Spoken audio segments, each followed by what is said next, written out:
ദൈവനാമത്തിന് മഹത്വം ഉണ്ടാകട്ടെ. വീണ്ടും ഒരു പകൽക്കാലം നിങ്ങളുടെ മധ്യത്തിലാകുവാൻ ദൈവം ഭാഗ്യം നൽകിയതിനായിട്ട് ഞാൻ ദൈവത്തെ സ്തുതിക്കുന്നു. എല്ലാവർക്കും യേശു ക്രിസ്തുവിന്റെ നാമത്തിൽ സ്നേഹവന്ദനം. നമ്മൾ യാക്കോബിൻ്റെ ലേഖനം പഠിച്ചുകൊണ്ടിരിക്കുകയാണ്. അതുകൊണ്ട് തന്നെ നിങ്ങൾക്ക് യാക്കോബിൻ്റെ ലേഖനത്തിലേക്ക് നീങ്ങാം. യാക്കോബിൻ്റെ ലേഖനത്തിൽ നമ്മൾ ഇതുവരെ കണ്ട കാര്യം, അതിൻ്റെ 1-ാമത്തെ അധ്യായം നമ്മൾ കഴിഞ്ഞ പ്രാവശ്യം അവസാനിപ്പിച്ചായിരുന്നു. യാക്കോബിൻ്റെ ലേഖനം പറയുന്നത് ജീവിതത്തിൽ വിവിധ തരത്തിലുള്ള പരീക്ഷകൾ കടന്നു വരുമ്പോൾ അത് വിശ്വാസത്തിൻ്റെ പരിശോധനയാണെന്ന് മനസ്സിലാക്കി നിങ്ങൾ അതിനെ അശേഷം പൂർണ്ണമായിട്ടും സന്തോഷമെന്നെണ്ണണം. അങ്ങനെ ജീവിതത്തിൽ കടന്നു വരുന്ന പരീക്ഷകളെല്ലാം സന്തോഷമെന്ന് എണ്ണേണ്ട കാരണം എന്താണെന്ന് ചോദിച്ചാൽ യാക്കോബ് പറയുന്നത് അതെല്ലാം നമ്മുടെ ജീവിതത്തിൽ സ്ഥിരതയുളവാക്കും. അതുകൊണ്ട് നമ്മൾ സന്തോഷിക്കണം.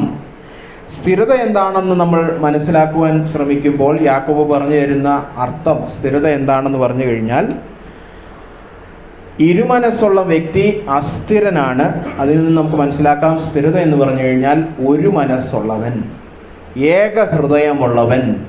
എന്താ ഏക ഹൃദയം? ദൈവത്തെ മാത്രം സ്നേഹിക്കുന്നവനാകുക. അതാണ് പരീക്ഷ സഹിക്കുന്ന മനുഷ്യൻ ഭാഗ്യവാൻ. അവൻ കർത്താവ് തന്നെ സ്നേഹിക്കുന്നവർക്ക് വാഗ്ദത്തം ചെയ്തിരിക്കുന്ന ജീവകിരീടം പ്രാപിക്കും. ഇതൊക്കെ നമ്മൾ കണ്ട കാര്യങ്ങളാണ്. അപ്പോൾ നമ്മൾ പരീക്ഷ സഹിച്ച് സ്ഥിരത പ്രാപിക്കുമെന്ന് പറഞ്ഞു കഴിഞ്ഞാൽ ദൈവത്തെ മാത്രം സ്നേഹിക്കുന്ന ഭക്തന്മാരായി തീരും. അതുകൊണ്ട് ജീവിതത്തിൽ കടന്നു വരുന്ന പരീക്ഷകളെ ഓർത്തു നിങ്ങൾ ദുഃഖിക്കരുത്, സന്തോഷിച്ച് ദൈവത്തെ സ്തുതിക്കണം. അങ്ങനെ വിശ്വാസം നമ്മുടെ ജീവിതത്തിൽ പ്രവർത്തിച്ച് ഭക്തി ഉളവാക്കും. അങ്ങനെ വിശ്വാസത്താൽ ഉളവാകുന്ന ഭക്തി നമ്മുടെ ജീവിതത്തിൽ 3 ഫലങ്ങൾ ഉളവാക്കുമെന്നാണ് 1-ാമത്തെ അധ്യായത്തിന്റെ അവസാനം യാക്കോബ് പറഞ്ഞു നിർത്തുന്നത്. ആ 3 ഫലങ്ങൾ എന്താണെന്ന് ചോദിച്ചു കഴിഞ്ഞാൽ, നാവിനെ അടക്കുന്നതിലൂടെ തെളിവാകുന്ന താഴ്മ. പിന്നെ 2-ാമത് പറഞ്ഞു, നിരാലംബരായിട്ടുള്ളവരെ, അശരണരായിട്ടുള്ളവരെ സ്നേഹിക്കുന്നതിലൂടെ വെളിവായി വരുന്ന സഹോദര സ്നേഹം. 3-ാമതായിട്ട് ലൗകികതയിൽ നിന്ന്, ലോകത്തിൻ്റെ മായത്തിൽ നിന്നും കളങ്കത്തിൽ നിന്നും മാറി ജീവിക്കുന്നതിലൂടെ തെളിവായി വരുന്ന വിശുദ്ധി. അങ്ങനെ 3 ഫലങ്ങളാണ് വിശ്വാസത്താൽ ഉളവാകുന്ന ഈ ഭക്തി, ദൈവത്തെ മാത്രം സ്നേഹിക്കുന്ന ഈ ഭക്തിയിലൂടെ നമ്മുടെ ജീവിതത്തിൽ കടന്നു വരുന്നത്. താഴ്മ, സ്നേഹം, വിശുദ്ധി. ഇനിയുള്ള അധ്യായങ്ങൾ ഇതിനെക്കുറിച്ച് വിശദമായിട്ട് യാക്കോബ് പഠിപ്പിക്കാൻ പോവുകയാണ്. 2-ാമത്തെ അധ്യായത്തിൽ ഇതിലെ ആദ്യത്തെ വിഷയം സ്നേഹമാണ്. ഇത്രയും പറഞ്ഞ് ആമുഖമായി പറഞ്ഞിട്ട് നമുക്ക് 2-ാമത്തെ അധ്യായത്തിലേക്ക് കടക്കാം. അതിൻ്റെ 1 മുതൽ 13 വരെയുള്ള വാക്യങ്ങൾ ആരെങ്കിലും ഒരാൾ വായിച്ചാൽ സൗകര്യമായിരിക്കും. യാക്കോബ് 2-ന്റെ 1 മുതൽ 13 വരെയുള്ള വാക്യങ്ങൾ ദൈവവചനം ശ്രദ്ധിച്ചു കേൾക്കുക. സഹോദരന്മാരെ, തേജസ്സുള്ളവനായി നമ്മുടെ കർത്താവായ യേശുക്രിസ്തു വിശ്വസിക്കുന്ന നിങ്ങൾ മുഖപക്ഷം കാണിക്കരുത്. നിങ്ങളുടെ പള്ളിയിൽ മോടിയുള്ള വസ്ത്രം ധരിച്ചും പൊന്മോതിരം ഇട്ടുകൊണ്ട് ഒരുത്തനും മുഷിഞ്ഞ വസ്ത്രം ധരിച്ചു ഒരു ദരിദ്രനും വന്നാൽ, നിങ്ങൾ മോടിയുള്ള വസ്ത്രം ധരിച്ചവനെ നോക്കി ഇവിടെ സുഖേന ഇരുന്നാലുമെന്നും ദരിദ്രനോട് നീ അവിടെ നിൽക്ക, അല്ലെങ്കിൽ എന്റെ പാദപീഠത്തിൽ ഇരിക്ക എന്ന് പറയുന്നുവെങ്കിൽ നിങ്ങളുടെ ഉള്ളിൽ പ്രമാണമില്ലാതെ ന്യായരഹിതമായി വിധിക്കുന്നതല്ലയോ? പ്രിയ സഹോദരന്മാരെ, കേൾപ്പിൻ. ദൈവം ലോകത്തിൽ ദരിദ്രരായവരെ വിശ്വാസത്തിൽ സമ്പന്നരും തന്നെ സ്നേഹിക്കുന്നവർക്ക് വാഗ്ദത്തം ചെയ്ത രാജ്യത്തിന്റെ അവകാശികളുമാകേണ്ടതിന് തിരഞ്ഞെടുത്തില്ലയോ? നിങ്ങളോ ദരിദ്രനെ അപമാനിച്ചിരിക്കുന്നു. ധനവാന്മാരല്ലയോ നിങ്ങളെ പീഡിപ്പിക്കുന്നത്? അവർ അല്ലയോ നിങ്ങളെ ന്യായസ്ഥാനങ്ങളിലേക്കും ഇഴച്ചു കൊണ്ടുപോകുന്നത്? നിങ്ങളുടെ മേൽ വിളിച്ചിരിക്കുന്ന നല്ല നാമത്തെ അവർ അല്ലയോ ദുഷിക്കുന്നത്? എന്നാൽ കൂട്ടുകാരനെ നിന്നെപ്പോലെ തന്നെ സ്നേഹിക്കണം എന്ന തിരുവെഴുത്തിന് ഒത്തവണ്ണം രാജകീയ ന്യായപ്രമാണം നിങ്ങൾ നിവർത്തിക്കുന്നു എങ്കിൽ നന്ന്. മുഖവശം കാണിച്ചാലോ പാപം ചെയ്യുന്നു. നിങ്ങൾ ലംഘനക്കാർ എന്ന് ന്യായപ്രമാണത്താൽ തെളിയുന്നു. ഒരുത്തൻ ന്യായപ്രമാണം മുഴുവനും അനുസരിച്ച് നടന്നിട്ടും ഒന്നിൽ തെറ്റിയാൽ അവൻ സകലത്തിനും കുറ്റക്കാരനായി തീരുന്നു. വ്യഭിചാരം ചെയ്യരുത് എന്ന് കൽപ്പിച്ചവൻ കൊല ചെയ്യരുത് എന്ന് കൽപ്പിച്ചിരിക്കുന്നു. നീ വ്യഭിചാരം ചെയ്യുന്നില്ലെങ്കിലും കൊല ചെയ്യുന്നു എങ്കിൽ ന്യായപ്രമാണം ലംഘിക്കനായി തീരുന്നു. സ്വാതന്ത്ര്യത്തിന്റെ ന്യായപ്രമാണത്താൽ വിധിക്കപ്പെടുവാനുള്ളവരെ പോലെ സംസാരിക്കുകയും പ്രവർത്തിക്കുകയും ചെയ്യും. കരുണ കാണിക്കാത്തവന് കരുണ ഇല്ലാതെ ന്യായവിധി ഉണ്ടാകും. കരുണ ന്യായവിധിയെ ജയിച്ച് പ്രശംസിക്കുന്നു. ആമേൻ. ഇവിടെ നിങ്ങൾ നോക്കിയോ, ഇതിൻ്റെ 8 വാക്യത്തിൽ യാക്കോബ് ഓർമ്മിപ്പിക്കുകയാണ്, നിങ്ങൾ നിങ്ങളുടെ സഹോദരനെ നിന്നെപ്പോലെ സ്നേഹിക്കണം. 13-ാമത്തെ വാക്യത്തിൽ കരുണയെക്കുറിച്ചും പറഞ്ഞിരിക്കുകയാണ്. ഈ കരുണയും സ്നേഹവും കൂടെ ചേരുമ്പോൾ എന്താകുമെന്നറിയാമോ? മനസ്സലിവ്. അപ്പോൾ ഇന്ന് നമ്മൾ പഠിക്കാൻ പോകുന്ന വിഷയം മനസ്സലിവുള്ള വിശ്വാസം. അപ്പോൾ ആദ്യം ഈ വാക്യങ്ങൾ ഞാനൊന്ന് ഓടിച്ചു പറയട്ടെ. കാരണം നമ്മൾ ഇന്ന് ധ്യാനിക്കാൻ പോകുന്നത് ഈ ഓരോ വാക്യങ്ങളുടെ അർത്ഥത്തെക്കാളും ഇതിൽ പറഞ്ഞിരിക്കുന്ന വിഷയത്തിൻ്റെ പ്രായോഗിക തലത്തിലുള്ള അതിൻ്റെ ആപ്ലിക്കേഷൻ, അതിൻ്റെ ആവശ്യകത, അല്ലേ, നമ്മുടെ ജീവിതത്തിൽ സംഭവിക്കേണ്ട കാര്യങ്ങളെക്കുറിച്ചാണ് നമ്മൾ കൂടുതൽ ചിന്തിക്കാൻ പോകുന്നത്. അല്ലാതെ ഒരു ബൈബിൾ സ്റ്റഡി പോലെ ഓരോ വാക്യങ്ങൾ നോക്കി അതിൻ്റെ അർത്ഥം എന്താണെന്ന് മാത്രം പറയുകയല്ല. അതുകൊണ്ട് ഒന്നാമതായിട്ട് ഓടിച്ച് ഞാനൊന്ന് പറയാൻ ആഗ്രഹിക്കുകയാണ്. നമ്മളിന്ന് ഇവിടെ പറഞ്ഞിരിക്കുന്ന വിഷയം ഇതാണ്: മനസ്സലിവുള്ള വിശ്വാസമായിരിക്കണം. വിശ്വാസമുള്ളൊരു വ്യക്തി സഹോദരന്മാരോട് മനസ്സലിവുള്ള ഒരു വ്യക്തിയായിരിക്കണം. ഈ മനസ്സലിവ് എന്നുള്ള വാക്ക് അതിൻ്റെ ഇംഗ്ലീഷിൽ കമ്പാഷൻ എന്നാണ് പറയുന്നത്. അതൊരു ലത്തീൻ ഭാഷയിൽ നിന്ന് വരുന്നത്. അതിൻ്റെ അർത്ഥം കൂടെ സഹിക്കുക എന്നുള്ളതാണ് അതിൻ്റെ അർത്ഥം. നമ്മുടെ ഭാഷയിൽ പറഞ്ഞാൽ സഹാനുഭൂതി അല്ലെങ്കിൽ സഹതാപം എന്നൊക്കെ അർത്ഥം വരുന്നതാണ്. ശരിയായ വിശ്വാസം നമ്മുടെ ഉള്ളിൽ മറ്റു സഹോദരന്മാരോട് നമുക്ക് സഹാനുഭൂതിയും സഹതാപവുമുള്ള മനസ്സലിവുള്ള, ആ വാക്കിൽ തന്നെ ഉണ്ടല്ലേ, മനസ്സ് അലിയുന്ന മനസ്സാണ്. അല്ലാതെ കഠിനത, എന്താ പറയുക, കടുത്ത, എന്താ പറയുക, പാറക്കല്ല് പോലെ കട്ടിയുള്ള മനസ്സല്ല. വളരെ വേഗത്തിൽ മനസ്സ് അലിയുന്ന മനസ്സാണ്. ഇതിൻ്റെ വിപരീതം അല്ലെങ്കിൽ മനസ്സലിവില്ലാത്ത ഹൃദയം എന്താണെന്ന് ചോദിച്ചാൽ അതാണ് 1-ാമത്തെ വാക്യം. സഹോദരന്മാരെ, തേജസ്സുള്ളവനായി നമ്മുടെ കർത്താവായ യേശുക്രിസ്തുവിൽ വിശ്വസിക്കുന്ന നിങ്ങൾ മുഖപക്ഷം കാണിക്കരുത്. മനസ്സലിവിൻ്റെ വിപരീതം പലപ്പോഴും നമ്മൾ കേൾക്കാറില്ല. ഇത് മനസ്സലിവില്ലാത്ത ഹൃദയം ചില വ്യക്തികളോട് മാത്രം മനസ്സലിയും, അല്ലേ? അത് മനസ്സലിവൊന്നും അല്ലത്, അത് സ്വാർത്ഥതയാണ്, അല്ലേ? ശരിക്കും മനസ്സലിവ് നമ്മുടെ ഹൃദയത്തിൻ്റെ ഒരു സ്വഭാവമാണെങ്കിൽ ഏത് വ്യക്തിയോടും മനസ്സലിയും. പക്ഷെ ഇതങ്ങനല്ല. മുഖമൊക്കെ നോക്കിയിട്ടാണ് പക്ഷപാതം. ഉണ്ടോ? മുഖപക്ഷം കാണിക്കും, വിവേചനം കാണിക്കും, പക്ഷപാതം കാണിക്കും. അപ്പോൾ 2-ാമത്തെ വാക്യത്തിലും 3-ാമത്തെ വാക്യത്തിലും അന്നത്തെ കാലത്തെ സഭയിൽ കാണിച്ചിരുന്ന ഒരു വിവേചനത്തെക്കുറിച്ച് പറയുകയാണ്. ധനത്തിൻ്റെ പേരിൽ ഉള്ള വിവേചനം, അല്ലെ? ധനികനായ ഒരുവൻ വരുന്നു, ദരിദ്രനായ ഒരുവൻ വരുന്നു. ധനികനോട് വലിയ കസേരയൊക്കെ നീട്ടിയിട്ട് ഇരിക്കാൻ പറയുന്നു, ദരിദ്രനോട് പോയി തറയിലിടാന്ന് പറയുന്നു, അല്ലെ? അപ്പോ ധനത്തിന്റെ പേരിൽ സഭയ്ക്കുള്ളിലുള്ള വിവേചനത്തെക്കുറിച്ചാണ്, സമൂഹത്തിലുള്ള വിവേചനത്തെക്കുറിച്ചല്ല, അല്ലെ? ഇപ്പൊ നമ്മൾ കേരളത്തിലെ നിങ്ങൾ പേപ്പറൊക്കെ വായിക്കുകയാണെങ്കിൽ ഇതിനെക്കുറിച്ചാണ് ഇപ്പൊ ചർച്ച, അല്ലെ? എല്ലാവരും കേട്ടായിരിക്കുമല്ലോ. വർണ്ണ വിവേചനമാണ് ഇപ്പോഴത്തെ വിഷയം, അല്ലെ? അപ്പോൾ അതിനെക്കുറിച്ചല്ല നമ്മൾ പറയുന്നത്. സമൂഹത്തിലെ വിവേചനത്തെക്കുറിച്ചല്ല ഇവിടെ പറഞ്ഞു വരുന്നത്. അത് ലോകത്തിലുള്ളവർ എങ്ങനെയോ ചെയ്യട്ടെ, അവരിതൊക്കെ ചെയ്തില്ലെങ്കിലേ ഉള്ള അത്ഭുതം. ഇവിടെ അതിനെക്കുറിച്ചല്ല, സഭയ്ക്കകത്തുള്ള വിവേചനത്തെക്കുറിച്ചാണ് ഇവിടെ പറയുന്നത്. സഭയ്ക്കകത്തുള്ള, നേരത്തെ നമ്മൾ മാനസാന്തരപ്പെട്ടപ്പോൾ സഹോദരൻ തന്നെ പറഞ്ഞു, വേർതിരിവ്. സഭയ്ക്കകത്തുള്ള വേർതിരിവാണ്. സഭയ്ക്കകത്തെ സ്നേഹമില്ലായ്മയെക്കുറിച്ചും സഹാനുഭൂതി ഇല്ലായ്മയെക്കുറിച്ചുമാണ് ഇവിടെ യാക്കോബ് പറയുന്നത്. എന്ത് കടന്നു വന്നിരിക്കുന്നു? വിവേചനപരവും, അല്ലെ, മുഖപക്ഷം കാണിക്കലും ഒക്കെ നമ്മുടെ സഭയ്ക്കുള്ളിലേക്ക് കടന്നു വന്നിരിക്കുന്നു. 4-ാമത്തെ വാക്യത്തിൽ പറയാണ്, അങ്ങനെ നിങ്ങൾ ഉള്ളിൽ പ്രമാണമില്ലാതെ ന്യായരഹിതമായി വിധിക്കുന്നവരായല്ലോ, നിങ്ങൾ ദോഷികളായല്ലോ എന്നാണ് ഇംഗ്ലീഷിൽ പറഞ്ഞിരിക്കുന്നത്. നിങ്ങൾ വിവേചനമെല്ലാം കൊണ്ടുവന്ന് ദോഷികളായിരിക്കുന്നു, അല്ലേ? അത് കഴിഞ്ഞ് 5-ാമത്തെയും 7-ാമത്തെയും വാക്യത്തിൽ യാക്കോബ് ഈ ഒരു മാനദണ്ഡം, ധനമെന്ന മാനദണ്ഡം നിങ്ങൾ എടുത്തു വെച്ചിട്ട് അന്യോന്യം വിവേചിക്കുന്നത് എത്ര തെറ്റാണെന്ന് കാണിക്കുകയാണ്. കാരണം അന്നത്തെ കാലത്തെ ആദിമസഭ അല്ലെങ്കിൽ അപ്പോസ്തോലിക സഭ ഭൂരിപക്ഷവും ദരിദ്രന്മാരായിരുന്നു. അത് 1 കൊരിന്ത്യർ 1-ന്റെ അവസാനം വായിച്ചാൽ അറിയാം. നിങ്ങളുടെ ഇടയിൽ അധികം ശ്രേഷ്ഠന്മാരൊന്നുമില്ല, വലിയ കുലീനന്മാരൊന്നുമില്ല, വലിയ ധനവാന്മാരൊന്നുമില്ല. കൂടുതലും 1-ാം നൂറ്റാണ്ടിലെ സഭയിലെ വിശ്വാസികൾ അടിമകളായിരുന്നു. നമ്മളാരും അതെന്താന്ന് പോലും അനുഭവിച്ചിട്ടില്ല. നമ്മൾ വേലക്കാരും കൂലിക്കാരും ഒക്കെ ആയിട്ടുണ്ട്. അടിമത്തം എന്താണെന്ന് നമ്മൾ അനുഭവിച്ചിട്ടില്ല. അടിമകളായിരുന്നു കൂടുതലും ക്രിസ്തീയ സഭയിൽ അന്നുണ്ടായിരുന്നത്. അങ്ങനെ വലിയ പണക്കാരോ അങ്ങനെ വലിയ ധനികരും കുലീനരും ഒന്നും ഇല്ലായിരുന്നു. എന്നിട്ട് പോലും അവർക്കിടയിൽ അവര് ഈ സമ്പന്നത വലിയ വിഷയമാക്കി വെച്ച്, സമ്പന്നന്മാരാരെങ്കിലും ഇങ്ങനത്തെ സഭയിൽ വന്നാൽ അവർക്ക് വലിയ സ്ഥാനം കൊടുക്കും, അല്ലേ?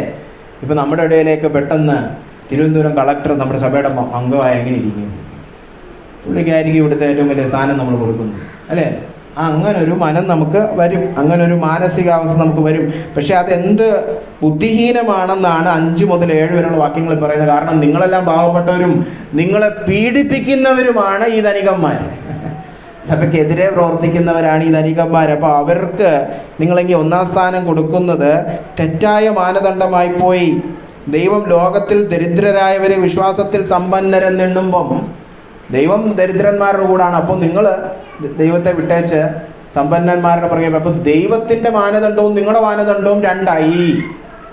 അങ്ങനെ നിങ്ങളുടെ മാനദണ്ഡം എത്രമാത്രം തെറ്റാണെന്നാണ് ഈ 5 മുതൽ 7 വരെയുള്ള വാക്യങ്ങളിൽ പറയുന്നത്. പിന്നീട് 8 മുതൽ 9 വരെ ഇത് ഒരു പാപമാണെന്ന് തെളിയിക്കുകയാണ്.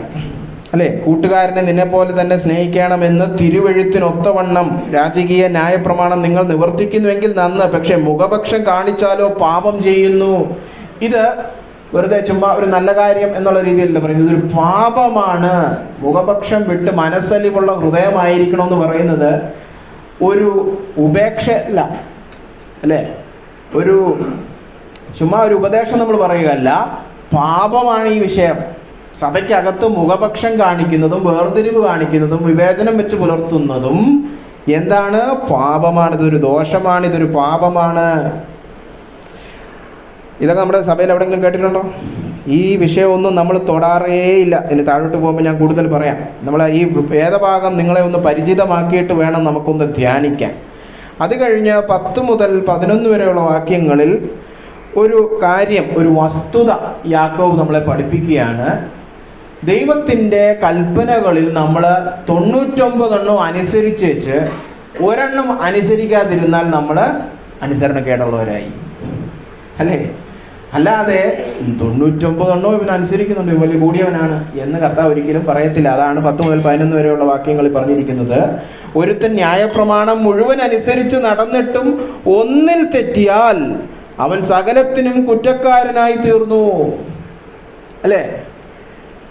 എല്ലാ പരീക്ഷയ്ക്കും പഠിച്ചെഴുതി ഒരു പരീക്ഷയ്ക്ക് ഞാൻ കോപ്പി അടിച്ചു.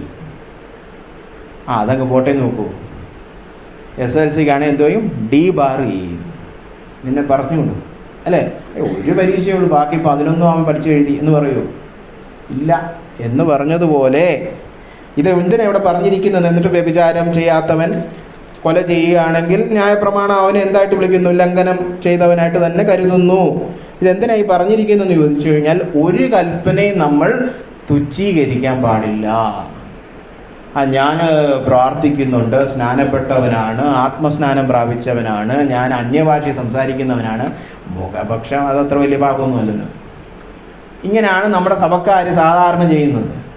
നമ്മൾ കുറച്ച് കൽപ്പനകളൊക്കെ എടുത്തു വെച്ചിട്ടുണ്ട്, ഇതൊക്കെയാണ് വളരെ കാര്യമായ കൽപ്പനകൾ. ബാക്കി കൽപ്പനയൊന്നും ഒരു സഭക്കാർക്കും വിഷയമല്ലെങ്കിൽ അത് ആർക്കും ഒരു വിഷയമല്ല, അല്ലേ? ഇപ്പം നമ്മുടെ സഭയിലേക്ക് ഏറ്റവും വലിയ പാപം എന്തുവാ? സിഗരറ്റ് വലി, മദ്യപാനം, അല്ലേ? അതിനെക്കുറിച്ചൊക്കെ വാക്യങ്ങളൊക്കെ ഉണ്ടോ? അതിൻ്റെയൊക്കെ 10 ഇരട്ടി വാക്യങ്ങൾ ഈ വിഷയങ്ങളെ കുറിച്ചുണ്ട്.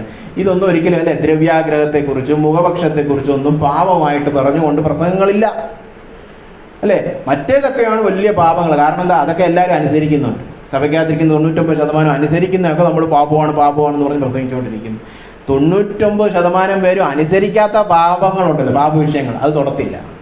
പണമോഹം ആരും തൊടാറില്ല, അതിനെക്കുറിച്ച് പ്രസംഗിക്കാറില്ല. കാരണം പ്രസംഗിക്കാൻ ഒരുത്തനും യോഗ്യതയില്ല.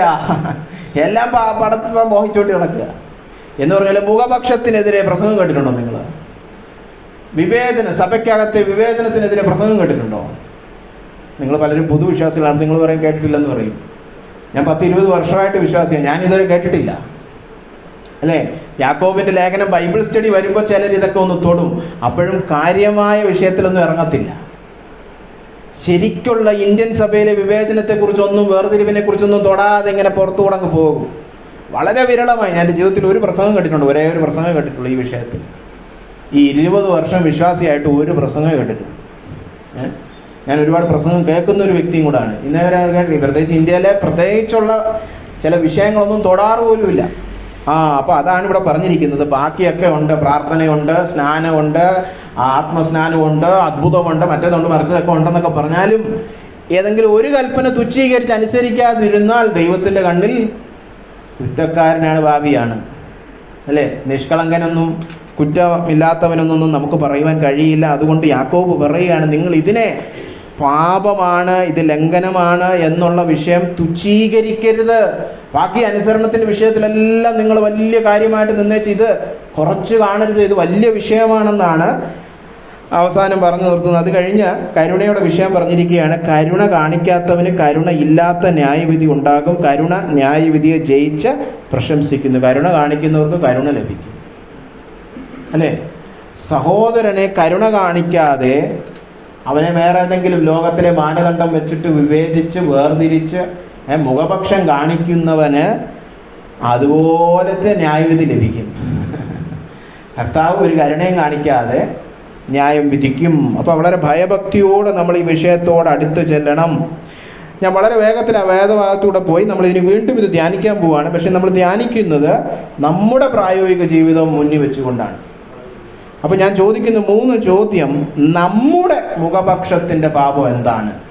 അല്ല യാക്കോബ് എഴുതിയപ്പോൾ ഉള്ള സഭയുടെ കാര്യമല്ല, നമ്മുടെ പാപം എന്താണ്? അതാണ് ഒന്നാമത്തെ ചോദ്യം. രണ്ടാമത്തേത്, എന്തുകൊണ്ടാണ് നമ്മൾ ഈ പാപം ചെയ്യുന്നത്, ഈ മുഖപക്ഷം എന്നുള്ള പാപം? മൂന്നാമത്തെ ചോദ്യം, അതെങ്ങനെ അതിജീവിക്കുവാൻ കഴിയും? ഈ 3 കാര്യങ്ങളാണ് നമ്മൾ ഇന്ന് വളരെ വേഗത്തിൽ പഠിച്ചു തീർക്കുവാൻ പോകുന്നത്. ഒന്നാമതായിട്ട്, ഇന്ത്യൻ സഭയുടെ മുഖപക്ഷത്തിൻ്റെ പാപം എന്താണെന്ന് നിങ്ങൾ ചിന്തിച്ചിട്ടുണ്ടോ? ഒന്നാമതായിട്ട് പല രീതിയിലുള്ള വിവേചനമുണ്ട് ഇന്ത്യൻ സഭയ്ക്ക്. ഒന്നാമതായിട്ട് ഇവിടെ പറഞ്ഞിരിക്കുന്നതിന് നമ്മുടെ ഇടയിലുണ്ട്. ഏതാണ്? പണത്തിൻ്റെ, ധനത്തിൻ്റെ മാനദണ്ഡം വെച്ചുകൊണ്ടുള്ള വിവേചനം. പണക്കാർക്ക് എന്താ പറയുക, ഈ ഇരട്ടത്താപ്പ് എന്നൊക്കെ പറയുന്നത്, പണക്കാർക്ക് വേറൊരു സമീപനം, പാവപ്പെട്ടവർക്ക് വേറൊരു സമീപനം. അതെ, സഭകളിലൊക്കെ ഉള്ളതാണ്. എങ്ങനെയാണ് പണക്കാർക്ക് വേറെ സമീപനം? നല്ല പണക്കാർ സഭയിലുണ്ടെങ്കിൽ നമ്മൾ എടുത്തു പറയും, മറ്റേ ബിസിനസ്സുകാരൻ ഞങ്ങളുടെ സഭയിലാണ് വരുന്നത്, അല്ലേ? നമ്മളൊന്നും സഭയിൽ ചേരുമ്പോൾ ആരും പറയാറില്ല ഈ സഹോദരൻ നമ്മുടെ സഭയിലാണ് വരുന്നത്, അല്ലേ? എന്നാൽ വലിയ കൂടിയ ചൈത്ത് കൂടുതൽ ഇടുന്നവൻ്റെ പേരെപ്പോഴും പാസ്റ്റർമാർ പറഞ്ഞുകൊണ്ട് നടക്കും, അല്ലേ? അതൊരു തരത്തിലുള്ള വിവേചനമല്ലേ, അല്ലേ? എന്നിട്ട് അവരുടെ പേരിങ്ങനെ പറഞ്ഞുകൊണ്ട് നടക്കും. അവർക്ക് 5 മിനിറ്റ് എന്തെങ്കിലും ഒരു കാര്യം വേണേൽ നമ്മൾ 1 മണിക്കൂർ കൊടുക്കും അവർക്ക്, അല്ലേ? അവരുടെ വീട്ടിൽ എന്ത് കാര്യത്തിനും ഓടിപ്പോകും പാസ്റ്റർമാർ. കാരണം വീട്ടിൽ പോയാൽ നല്ല സ്തോത്ര കാഴ്ച കിട്ടും, അല്ലേ? പാവപ്പെട്ടവൻ ക്യാൻസർ പിടിച്ചാലും പലപ്പോഴും തിരിഞ്ഞു പോലും നോക്കാറില്ല, അല്ലേ? ഈ സഭകളിലൊക്കെ സംഭവിക്കുന്ന കാര്യങ്ങളാണ് ഞാൻ പറയുന്നത്. ചില പാസ്റ്റർമാരൊന്നും ചില പാവപ്പെട്ട അംഗങ്ങളുടെ വീട് എവിടാന്ന് പോലും പറഞ്ഞുകൂടാ. പണ്ടൊരിക്കൽ അങ്ങനെ സംഭവിച്ചു. തിരുവനന്തപുരത്ത് ഒരു പട്ടണത്തെ ഒരു അപ്പച്ചൻ മരിച്ചപ്പോൾ പോയി പാസ്റ്ററോട് പറഞ്ഞപ്പോൾ പാസ്റ്റർ ചോദിക്കുക, എങ്ങനെയാ വീട്ടിൽ പോകുന്നേ? ആർക്കെങ്കിലും വഴി അറിയാവോ? ഇന്നേ വരെ പോയിട്ടില്ല പുള്ളി, അല്ലേ? വലിയ പൈസ കൊടുക്കുന്ന അച്ചായൻ്റെ വീട് 10 പ്രാവശ്യം പോയിട്ടുണ്ട്, കണ്ണുടച്ചു പോകാൻ പുള്ളിക്ക്. ഈ പുള്ളിയുടെ വീട് പോലും എങ്ങനെയാ പോകണ്ടേ? ഇതാണ് ഇടയൻ്റെ ചോദ്യം. ഇതെല്ലാം നമ്മുടെ ഇടയിൽ നടക്കുന്നതാണ്. പിന്നെ പണക്കാരൻ പാപം ചെയ്ത ഒരു സമീപനം, പാവപ്പെട്ടവൻ പാപം ചെയ്ത വേറൊരു സമീപനം, അല്ലേ? ഏതെങ്കിലും സഭയെ നിങ്ങൾ കേട്ടിട്ടുണ്ടോ? ഏറ്റവും കൂടുതൽ ദശാംശം കൊടുക്കുന്ന വ്യക്തി പാപം ചെയ്തതുകൊണ്ട് അവനെ പള്ളിഭ്രഷ്ടനാക്കി, അവനെ നമ്മൾ എന്ത് ചെയ്തു? ശിക്ഷണം കൊടുത്ത് മാറ്റി നിർത്തി. എവിടെയെങ്കിലും കേട്ടിട്ടുണ്ടോ? ഇല്ല. പാവപ്പെട്ട ഏതെങ്കിലും ഒരു പുള്ളി എന്തെങ്കിലും പാവം ചെയ്തോ ഒപ്പം സഭയിൽ ഇറക്കിയൊക്കെ വിടും. ഇതൊക്കെ നമ്മുടെ നാട്ടിൽ നടക്കുന്ന, നിങ്ങൾക്ക് ചിലപ്പോൾ അറിഞ്ഞുകൂടാത്തതുകൊണ്ടായിരിക്കും, ഇതൊക്കെ നമ്മുടെ നാട്ടിൽ നടക്കുന്ന കാര്യമാണ്. ഞാൻ കണ്ടിട്ടുണ്ട് ഒരിക്കലും ഒരു സഭായോഗം നടന്നുകൊണ്ടിരിക്കും, ആരാധന നടന്നുകൊണ്ടിരിക്കുമ്പോൾ പാവപ്പെട്ട പുള്ളി ഒരു ഓട്ടോറിക്ഷക്കാരനാണ്, പുള്ളിയെ എഴുന്നേൽപ്പിച്ച് പാസ്റ്റർ ഇറക്കി വിട്ടു. പുള്ളി അവർ പാപം ചെയ്തുകൊണ്ട് തന്നെ ഇറക്കി വിട്ടെ. അതുപോലെ ഏതെങ്കിലും ഒരു അച്ചായനെ ഇറക്കി വിട്ടിട്ടുണ്ടോ? ബെൻസി വരുന്ന അച്ചായനെ എഴുന്നേറ്റ്, ഇവിടെ കുറേ നാളായിട്ട് നിങ്ങൾ പാപം ചെയ്തുകൊണ്ടിരിക്കുക, ഇറങ്ങി പോകുന്നു പറയൂ? ഇല്ല. ഓട്ടോക്കാരനെയും നിത്യവൃത്തിക്ക് വേണ്ടി ഈ തൊഴിൽ പദ്ധതിക്കൊക്കെ പോകുന്നവരെയൊക്കെ ഇറക്കി വിടും. അപ്പോൾ ഭയങ്കര സ്ട്രിക്റ്റായ പാസ്റ്റർ എന്നുള്ള പേര് കിട്ടും. പക്ഷേ പണക്കാരനെ തൊടത്തില്ല. ഇതൊക്കെ യാക്കോബ് പറഞ്ഞതിന് തുല്യം തന്നെ. അല്ലാതെ കസേര കൊടുത്തു തറയിലിരുത്തി എന്നുള്ള ആ ഒരു വിഷയം മാത്രമല്ല. ധനമാണ് നമ്മുടെ മാനദണ്ഡം, അത് വെച്ചിട്ട് നമ്മൾ വിവേചിക്കുകയാണ്, അല്ലേ? അതുപോലെ പണക്കാര് ചെയ്യുന്ന ശുശ്രൂഷയും പണക്കാര് ചെയ്യുന്ന സംഭാവനയൊക്കെ വിളിച്ചു കൂവി പറയും. പാവപ്പെട്ടവൻ ചെയ്യുന്നതിന് വിലയില്ല, അല്ലേ? അയാൾ 10 രൂപ ഇട്ടുള്ളൂ, അതെന്തോന്ന്, അല്ലേ? അങ്ങനെ പറഞ്ഞുകൊണ്ട് നടക്കുന്നവരുണ്ട്, അല്ലേ? അതുപോലെ തന്നെ ഇവിടെ പറഞ്ഞ യാക്കോബ് പറയാണ്, നിങ്ങൾ ദരിദ്രനെ അപമാനിച്ചിരിക്കുന്നു. 6-ാമത്തെ വാക്യത്തിലാണ്, നിങ്ങളോ ദരിദ്രനെ അപമാനിച്ചിരിക്കുന്നു. അങ്ങനെ ദരിദ്രന്മാരെ അപമാനിക്കുന്നതും നമ്മുടെ സഭകളിൽ സംഭവിക്കുന്ന കാര്യം തന്നെയാണ്. നേരത്തെ പറഞ്ഞാൽ ആരും അവരുടെ വീടൊന്നും സന്ദർശിക്കാറില്ല. അവരുടെ പാപങ്ങളൊക്കെ വളരെ കടികട്ടിയായിട്ട് ഡീൽ ചെയ്യും. അവരുടെ സംഭാവനകളൊന്നും എടുത്തു പറയുകയില്ല, അല്ലേ? എന്നാൽ യേശു ഇങ്ങനെ ഒന്നും അല്ലായിരുന്നു. യേശുവിനെ പോലെ അല്ല പലപ്പോഴും സഭ. അതാണ് ഈ കുഴപ്പം. അതുകൊണ്ടാണ് നമ്മുടെ നാട്ടിലെ സഭയ്ക്ക് വിലയില്ലാതെ പോകുന്നത്, അല്ലേ? ഒരു വാക്യം വായിക്കാം. ലൂക്കോസിന്റെ 16:13 മുതൽ 15 വരെയുള്ള വാക്യങ്ങൾ. ലൂക്കോസിന്റെ 16:13 മുതൽ 15 വരെയുള്ള വാക്യങ്ങൾ. രണ്ട് യജമാനന്മാരെ സേവിപ്പാൻ ഒരു ഭൃത്യനും കഴിയുകയില്ല. രണ്ട് യജമാനൻ രണ്ട് വള്ളത്തിൽ കാലിടാൻ പറ്റത്തില്ല. അവൻ ഒരുവനെ പകച്ച് മറ്റവനെ സ്നേഹിക്കും, അല്ലെങ്കിൽ ഒരുത്തനോട് പറ്റിച്ചേർന്ന് മറ്റവനെ നിരസിക്കും. അപ്പൊ ഒന്ന് സത്യമായ സ്നേഹവും മറ്റേത് കപടവും ആയിരിക്കും എന്ന കർത്താവ് പറയുന്നത്. നിങ്ങൾക്ക് ദൈവത്തെയും മാമോനെയും സേവിപ്പാൻ. മാമോൻ എന്ന് പറഞ്ഞാൽ അന്നത്തെ കാലത്ത് ധനത്തിന്റെ ദേവന്റെ പേരായിരുന്നു. എന്ന് പറഞ്ഞാൽ നിങ്ങൾക്ക് പണത്തെയും ദൈവത്തെയും സേവിക്കുവാൻ കഴിയുകയില്ല. അടുത്ത വാക്യം. പണമോഹികളായ അന്നത്തെ മതപണ്ഡിതന്മാരായ പരീശന്മാർ ഇത് കേട്ടിട്ട് യേശുവിനെ നോക്കി കളിയാക്കി ചിരിച്ചു. എന്തോന്നായി പറയും, ഞങ്ങൾ താണ്ട് ഇവിടെ ദൈനംദിനമായിട്ട് ചെയ്തുകൊണ്ടിരിക്കുന്ന കാര്യമോ, പണത്തെ സ്നേഹിക്കുന്നുണ്ട് ദൈവത്തെ സ്നേഹിക്കുന്നുണ്ടെന്ന്. അപ്പോഴാ യേശു പറയുന്നത് പറ്റത്തില്ലെന്ന്, അല്ലേ? അപ്പൊ അടുത്ത വാക്യം. അപ്പോൾ യേശു പരീശന്മാരോട് പറഞ്ഞ ഉത്തരം, നിങ്ങൾ നിങ്ങളെ തന്നെ നീതീകരിക്കുന്നു. നിങ്ങൾ വലിയ നീതിമാന്മാരാണെന്ന് നിങ്ങൾ തന്നെ വാദിക്കുന്നു. ഹൃദയത്തിലാണ് ദ്രവ്യാഗ്രഹം, പുറമേ അല്ല.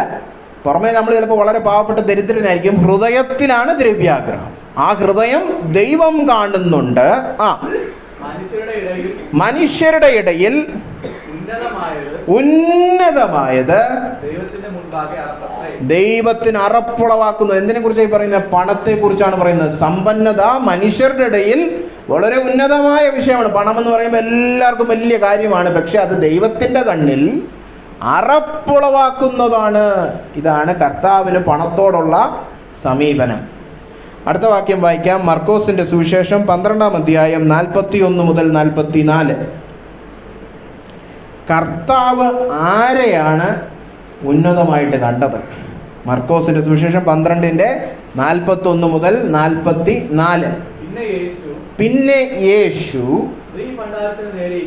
ഭണ്ഡാരം എന്ന് പറഞ്ഞാൽ നമ്മുടെ ഈ സ്തോത്ര കാഴ്ച എടുക്കുന്ന ഈ പെട്ടി, ചില ആലയത്തിലൊക്കെ പോയ പെട്ടിയായിട്ട് ഇങ്ങനെ ഫ്രണ്ടിൽ തന്നെ വെച്ചേക്കും. സ്തോത്ര കാഴ്ച ഇതുപോലെ സഞ്ചിയും കൊണ്ട് നിങ്ങളുടെ ഇടയിലേക്ക് കടന്നു വരികയില്ല. സ്തോത്ര ഭണ്ഡാരം എന്ന് പറഞ്ഞൊരു ഭണ്ഡാരപ്പെട്ടി ഫ്രണ്ടിൽ കാണും. ആ ഭണ്ഡാരപ്പെട്ടിയുടെ മുമ്പിൽ ആരിരുന്നു? യേശു ഇരുന്നു. പുരുഷാരം ഭണ്ഡാരത്തിൽ പണം ഇടുന്നത് നോക്കിക്കൊണ്ട് യേശു ഇരുന്നു. ധനവാന്മാർ പലരും വളരെ ഇട്ടു. ധനവാന്മാർ വളരെ ഇട്ടിട്ട് യേശു ഒന്നും ചെയ്തില്ല. ദരിദ്രയായ ഒരു വിധവ വന്നു. ഒരു പൈസയ്ക്ക് ശരിയായ 2 കാശ് കിട്ടും. ഒരു പൈസ ഇട്ടെന്ന്. ഇന്നത്തെ കാലത്ത് നിങ്ങൾ ആരെങ്കിലും ഒരു പൈസ ഇപ്പൊ കാണാൻ കിട്ടുമോ? 25 പൈസ കാണാനില്ല. 50 പൈസ വല്ലപ്പോഴും കണ്ടെങ്കിലായി, പഴയത് വല്ലതും കിടപ്പുണ്ടെങ്കിൽ, അല്ലേ? ഒരു പൈസ എന്ന് പറഞ്ഞു കഴിഞ്ഞാൽ എന്താ പറയുക, ദരിദ്രവാസിക്കും പിച്ചക്കാരൻ്റെ പോലും കിട്ടത്തില്ല ഇപ്പൊ. അത് കൊണ്ടുവന്ന് ഈ വിധവ ഭണ്ഡാരത്തിലിട്ടെന്ന്. നിങ്ങൾ ആരെങ്കിലും ഇടുമോ ഒരു പൈസ? നാളെ ഇവിടെ നമ്മളിപ്പോൾ സ്വത്രാഴ്ച എടുത്ത് പോയി എണ്ണാൻ പോകുമ്പോൾ ആരുടെ ഈ 1 പൈസയൊക്കെ ഇട്ട് വെച്ചിരിക്കുന്നത്? അല്ലേ? അതിടാനേ അവർക്ക് പറ്റുന്നുള്ളൂ. വിധവ വന്ന് 1 പൈസ ഇട്ടപ്പോൾ യേശു ചാടി എഴുന്നേറ്റപ്പോഴത്തേക്കും, ഇത്രയും നേരം ഈ വലിയ അച്ചായന്മാർ വന്നിട്ട് 50,000 ഒക്കെ എറിഞ്ഞപ്പോൾ ഒന്നും ചാടിയില്ല. യേശു തുള്ളിച്ചാടി എഴുന്നേറ്റത് അപ്പോഴാ 1 പൈസ വീണപ്പോൾ. കാരണം എന്താണ്? യേശു ശിഷ്യന്മാരെയൊക്കെ വിളിച്ചു, ബാടാ വന്നേ.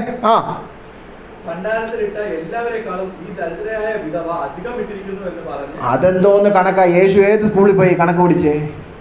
ഭണ്ഡാരത്തിലിട്ട എല്ലാരേക്കാളും അധികമായിട്ട് ഈ വിധവ ഇട്ടെന്ന്. 1 പൈസ 50,000-ക്കാളും കൂടുതലാണ്. യേശുവിന്റെ കണക്ക് നമുക്ക് മനസ്സിലാവുന്നില്ലല്ലേ? കാരണം എന്താ? തുടർന്ന് വായിച്ചേ. കാരണം എല്ലാവരും തങ്ങളുടെ സമൃദ്ധിയിൽ നിന്ന് ഇട്ടു. ആ സമൃദ്ധിയിൽ നിന്ന് ഒരല്പം എടുത്ത് അവരെല്ലാം ഇട്ടു. ഇവളോ തന്റെ ഇല്ലായ്മയിൽ നിന്ന് തനിക്കുള്ളതൊക്കെയും ഇല്ലായ്മയിൽ നിന്ന് തനിക്കുള്ളതൊക്കെയും തന്റെ ഉപജീവനം മുഴുവനും ഇട്ടു. ഇനി കഴിക്കാൻ വീട്ടിൽ പോയ പൈസ ഇല്ല. കണ്ടോ? അപ്പൊ എത്ര ഇട്ടു എന്നല്ല കർത്താവ് നോക്കുന്നത്, എങ്ങനെ ഇട്ടു എന്നാ കർത്താവ് നോക്കുന്നത്. ഇല്ലായ്മയിൽ തനിക്കുള്ളതെല്ലാം എടുത്തിട്ടു, അല്ലേ? ഒരു സഭയിൽ നടന്നൊരു സംഭവം പറയാം. ഇതുപോലൊരു ആൻറ്റി തൊഴിലുറപ്പിനൊക്കെ പോകുന്ന നിത്യവൃത്തിക്ക് അത്ര വകയൊന്നുമില്ലാത്തൊരു ആൻറ്റി സ്തോത്ര കാഴ്ചയ്ക്കകത്ത് ഒരു മുഷിഞ്ഞ 10 രൂപ നോട്ടിട്ടു. ഈ യോഗം എല്ലാം കഴിഞ്ഞപ്പോഴത്തേക്ക് ആളുകൾ വിളിച്ചു പോയി പറഞ്ഞു, ഇതാരാ ഈ 10 രൂപ ഇട്ടെ? അങ്ങനെ ഈ ആൻറ്റി കൈപൊക്കി കാണിച്ച് അവരെ അവിടെ വെച്ച് എല്ലാവരുടെയും മുമ്പിൽ അധിക്ഷേപിച്ച് നാണം കെടുത്തി വിട്ടു. അങ്ങനെയും ഉണ്ട് സഭകൾ. അപ്പോൾ ദരിദ്രനെ അപമാനിച്ചു നിങ്ങൾ, പക്ഷെ യേശു എന്താ ചെയ്തത്? പാവപ്പെട്ട ഈ വിധവയെ മാനിച്ചു. അപ്പൊ ധനമാണോ നമ്മുടെ മാനദണ്ഡം? എങ്കിൽ നമ്മൾ തെറ്റിപ്പോയി. കർത്താവിൻ്റെ വഴിയല്ല നമ്മൾ നടക്കുന്നത്, അല്ലേ? അപ്പോൾ പണത്തിൻ്റെ ആധാരത്തിൽ ആരെയും നമ്മൾ വിവേചിക്കരുത്. ദരിദ്രനുമില്ല ധനവാനുമില്ല സഭയ്ക്കകത്ത് എല്ലാവരും ആരാണ്? സഹോദരങ്ങളാണ്. ഒരുപോലെ തന്നെ നമ്മൾ സഭയിൽ മക്കളാണ്. അല്ലാതെ ധനവാന് കൂടുതലും ദരിദ്രന് കുറച്ചൊന്നും കൊടുക്കുന്ന പരിപാടിയൊന്നും ഇവിടെ ഇല്ല, അല്ലേ? അതുപോലെ അടുത്ത ഒരു വിവേചനം നമ്മൾ കാണിക്കുന്നത്, പണം കഴിഞ്ഞാൽ നമ്മുടെ ഈ ഇന്ത്യൻ സമൂഹത്തിൽ അടുത്തത് ജാതി മത കുടുംബ പശ്ചാത്തലം, അല്ലേ? ഇത് ഒരിക്കൽ പോലും പ്രസംഗിച്ച് ഞാൻ കേട്ടിട്ടില്ല. ഇത് പ്രസംഗിപ്പിക്കില്ല, ഇത് പ്രശ്നമായി പ്രസംഗിച്ചാൽ, അല്ലേ? അക്രൈസ്തവ പാരമ്പര്യത്തിൽ നിന്ന് രക്ഷിക്കപ്പെട്ടു വന്നവർക്ക് ഇതിൻ്റെ നല്ല അനുഭവമുണ്ട്. ഈ പറയുന്ന ആൾ തന്നെ ഇത് ഞാനല്ല പ്രസംഗിക്കേണ്ടത്. ഇത് ഞാൻ പ്രസംഗിക്കുമ്പോൾ വിചാരിക്കും എനിക്കുണ്ടായ കുത്തുകളൊക്കെ കൊണ്ടിട്ട് ഞാനെന്തോ പരിഭവം പറച്ചിലാണെന്ന്. എനിക്കൊരു പരിഭവം ഇല്ല. അങ്ങനെ പരിഭവമായിരുന്നു ഞാൻ ഈ 20 വർഷം പിടിച്ചു നിൽക്കത്തില്ല, അല്ലേ? ശുശ്രൂഷ രംഗത്തിറങ്ങത്തേ ഇല്ല. പക്ഷേ ഇത് വേറെ ആരും പ്രസംഗിക്കുന്നില്ല. പ്രസംഗിക്കാൻ അവർക്കൊരാഗ്രഹവും ഇല്ല, അല്ലേ? ചോദിക്കുമ്പോൾ പറയും ഇതൊരു വലിയ പ്രശ്നമാണ്, പക്ഷെ ആരും പ്രസംഗിക്കാറില്ല. ഇവിടെ യാക്കോബ് പറയുന്ന വേർതിരിവും വിവേചനവും മുഖപക്ഷവും ഒക്കെ തന്നെയാണ് ഈ വിഷയം, അല്ലേ?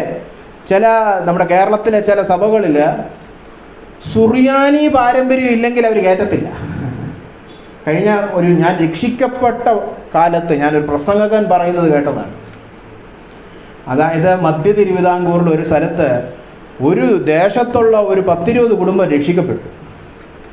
രക്ഷിക്കപ്പെട്ട അവർ തൊട്ടടുത്തുള്ള പെന്തക്കോസ്ത് പള്ളിയിൽ ചെന്നപ്പോൾ അവർ പറഞ്ഞു, നിങ്ങളെ ഇവിടെ സ്നാനപ്പെടുത്താൻ പറ്റത്തില്ല. അപ്പോൾ അവർ ചോദിച്ചു അതെന്താ? ഇത് ഒരു പ്രത്യേക കുടുംബക്കാർക്ക് വേണ്ടി മാത്രമുള്ള സഭയാണ്.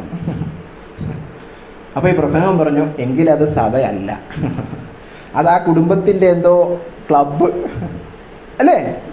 രക്ഷിക്കപ്പെട്ട ദൈവമക്കൾ വന്നിട്ട് പറയണം ഞങ്ങൾക്ക് ഈ സഭയുടെ ഭാഗം എന്ന് പറയുമ്പോൾ നിങ്ങൾക്ക് ഇവിടെ പറ്റത്തില്ല. ഇത് ഞങ്ങളുടെ ഒരു പ്രത്യേക ഒരു കുടുംബമുണ്ട്, ഒരു സുറിയാനി കുടുംബം. ആ കുടുംബത്തിൻ്റെ അനന്തരാവകാശികൾ മാത്രം വന്നാൽ മതി, വേറെ ആരും വരണ്ടത്, അല്ലേ?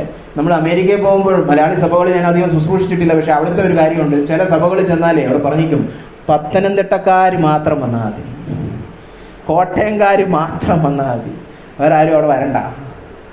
അപ്പോൾ അത് പത്തനംതിട്ട ബെൽറ്റ്, വേറെ കോട്ടയം ബെൽറ്റ്. ഇത് പെന്തക്കോസ് അല്ല, പെന്തക്കോസ് ബ്രദറിന്, ഇങ്ങനെ പല സഭകൾക്കുണ്ട് ഈ പ്രശ്നം. അല്ല, മലയാളികൾ മാത്രം വന്നാൽ മതി, തെലുങ്കനൊന്നും വരണ്ട, അങ്ങനത്തെ സഭകളും ഉണ്ട്.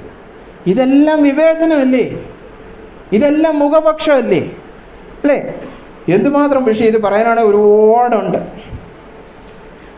ക്രൈസ്തവ പാരമ്പര്യത്തിൽ നിന്ന് വരുന്നവർക്കാണ് ഇത് കൂടുതൽ അനുഭവിക്കേണ്ടത്. പക്ഷേ ക്രൈസ്തവ പാരമ്പര്യമുള്ളവരും സുറിയാനി പാരമ്പര്യം പറയാനില്ലെങ്കിൽ പെട്ടു, പിന്നെ തീർന്നു, അല്ലേ? പ്രത്യേകിച്ച് തിരുവനന്തപുരം ഭാഗത്തു നിന്നുള്ളവർ മധ്യ തിരുവിതാംകൂറിൽ പോയി കഴിഞ്ഞാൽ നിങ്ങളൊക്കെ തിരുവനന്തപുരം അല്ലേ, ഒരു പുച്ഛമാണ് അവർക്ക്. കാരണം തിരുവനന്തപുരം ഭാഗക്കാർ കുറഞ്ഞവരാണെന്നാണ് അവിടെ പറഞ്ഞു വെച്ചിരിക്കുന്നത്. ഏത് ക്രിസ്തീയ സർക്കിളിൽ എല്ലാം സുറിയാനി എല്ലാം അങ്ങ് മധ്യ തിരുവിതാംകൂർ കൊടുക്കുന്ന ഒന്നുകൊണ്ട് അച്ചായന്മാർക്ക് നമ്മളെ പുച്ഛം, അല്ലേ? ഇതെല്ലാം തെറ്റാണ്. ഇതൊക്കെ സഭയ്ക്കകത്താണ്, സമൂഹത്തിൽ നടക്കുന്നതാണ്. പോട്ടെ നോക്കാം, സഭയ്ക്കകത്ത് സംഭവിക്കുന്ന കാര്യങ്ങളാണ്. അതുപോലെ തന്നെ അക്രൈസ്തവ പാരമ്പര്യത്തിൽ നിന്ന്, ഹിന്ദു ആയിക്കോട്ടെ മുസ്ലിം ആയിക്കോട്ടെ ഏതിൽ നിന്ന് വന്നാലും അവരെ വിളിക്കുന്ന ചിലരൊക്കെ പറയുന്ന അവർ ജാതീയരല്ലേ? രക്ഷിക്കപ്പെട്ട ദൈവത്തിൻ്റെ യേശുക്രിസ്തുവിൻ്റെ രക്തത്താൽ കഴുകി ദൈവ പൈതലായ ദൈവ മകനെയും മകളെയും വിളിക്കുകയാണ് ജാതീയർ. രക്ഷിക്കപ്പെടാത്തവരാണ് ജാതീയർ. രക്ഷിക്കപ്പെട്ടു കഴിഞ്ഞും വിളിക്കുക ജാതീയരെന്ന്. ഞാൻ തന്നെ ഒരു ചോദ്യം ചോദിക്കട്ടെ, പ്രത്യേകിച്ച് ക്രിസ്തീയ ഗോളമായിട്ടൊക്കെ പരിചയമുള്ളവർക്ക് കുറച്ചുകൂടെ മനസ്സിലാവും. നിങ്ങൾക്ക് കേരളത്തിൽ എത്ര സഭകൾ അറിയാം? ആ സഭയുടെ സീനിയർ പാസ്റ്റർ അക്രൈസ്തവ പാരമ്പര്യത്തിൽ നിന്ന് വന്നതാണ്. എത്ര സഭകൾ അറിയാം? ഒരു സഭയെങ്കിലും അറിയാമോ? വളരെ വിരളമാണ്. കാരണം എന്താണെന്നറിയാമോ? ഇതെനിക്ക് അനുഭവം ഉള്ളതുകൊണ്ടും കൂടെ പറയാണ്. ഒരു സഭയുടെ സീനിയർ പാസ്റ്റർ ആവാൻ ഇച്ചിരി സുറിയാനിയും ഒരല്പം ക്രിസ്തീയ പാരമ്പര്യമൊക്കെ ഉള്ളതാണ് നല്ലതെന്നാണ് ഒട്ടുമിക്ക സഭകളും. അല്ലാതെ അക്രൈസ്തവ പാരമ്പര്യത്തിൽ നിന്ന് വന്നവനൊന്നും അങ്ങനെ പാസ്റ്റർ ആവണ്ട. അതുകൊണ്ടാണ് ഭൂരിപക്ഷം അക്രൈസ്തവ പാരമ്പര്യത്തിൽ നിന്ന് വന്നവർ എന്തായിട്ടാണ് നടക്കുന്നത്? സുവിശേഷകന്മാർ. അല്ലാതെ സ്ഥാനമൊന്നും സഭ കൊടുക്കത്തില്ല, അല്ലേ? അതൊരു വാസ്തവമാണത്, അല്ലേ? നമ്മുടെ തന്നെ പരിചയത്തിലുള്ളൊരു സഭയിൽ സംഭവിച്ചതാണ്. ഒരു അക്രൈസ്തവ പാരമ്പര്യത്തിൽ നിന്ന് വന്ന ഒരു വ്യക്തിയെ സീനിയർ പാസ്റ്റർ ആക്കേണ്ട ഒരു ആവശ്യം വന്നപ്പോൾ അത്രയും നാൾ 10-20 വർഷം പുള്ളി ആ സഭയിൽ എന്താ പറയുക, എല്ലാ കാര്യവും നിസ്വാർത്ഥ സേവനം നടത്തി ആ സഭയിൽ വരുന്ന അംഗങ്ങൾ പറയാണ്, ഈ ഹിന്ദുവിനെ ഒന്നും പിടിച്ച് ഞങ്ങളുടെ സഭയുടെ പാസ്റ്ററാക്കാൻ പറ്റത്തില്ല. ഇങ്ങനത്തെ വർത്തമാനമാണ് ഞാൻ ചില സമയത്ത് പറയാറുണ്ട്. സുവിശേഷീകരണത്തിന് ചെല്ലുമ്പം ക്രിസ്ത്യാനികൾ അങ്ങോട്ടോ സ്നേഹം അങ്ങോട്ട് ഒഴുകി മക്കളെ കടന്നു പോവാ ദൈവം വിളിക്കുന്നു എന്ന്. എല്ലാം കഴിഞ്ഞ് അകത്ത് വരുമ്പം നിങ്ങൾ ജാതീയര്, നിങ്ങൾ ഹിന്ദു കൺവേർട്ട്, നിങ്ങൾ മറ്റേ കൺവേർട്ട്, അല്ലേ? വിവേചനമായി. ഇതെൻ്റെ അനുഭവമാണ് ഞാൻ പറയുന്നത്. എന്നെ ആരും സുവിശേഷീകരിച്ചിട്ടല്ല ഞാൻ രക്ഷിക്കപ്പെട്ടു. ഞാൻ ബൈബിൾ വായിച്ച് തന്നെ വന്നത്. അതുകൊണ്ട് അങ്ങനെ ഒരു ഗുണമുണ്ടായി. ഈ കപട സ്നേഹമൊന്നും കാണേണ്ടി വന്നില്ല. മക്കളെ കടന്നു വാന്ന്, അല്ലേ? ഈ കള്ളത്തരമെല്ലാം കാണിച്ച് അകത്ത് വിളിച്ച് കയറ്റി വെച്ച് പിന്നെ വിവേചനം.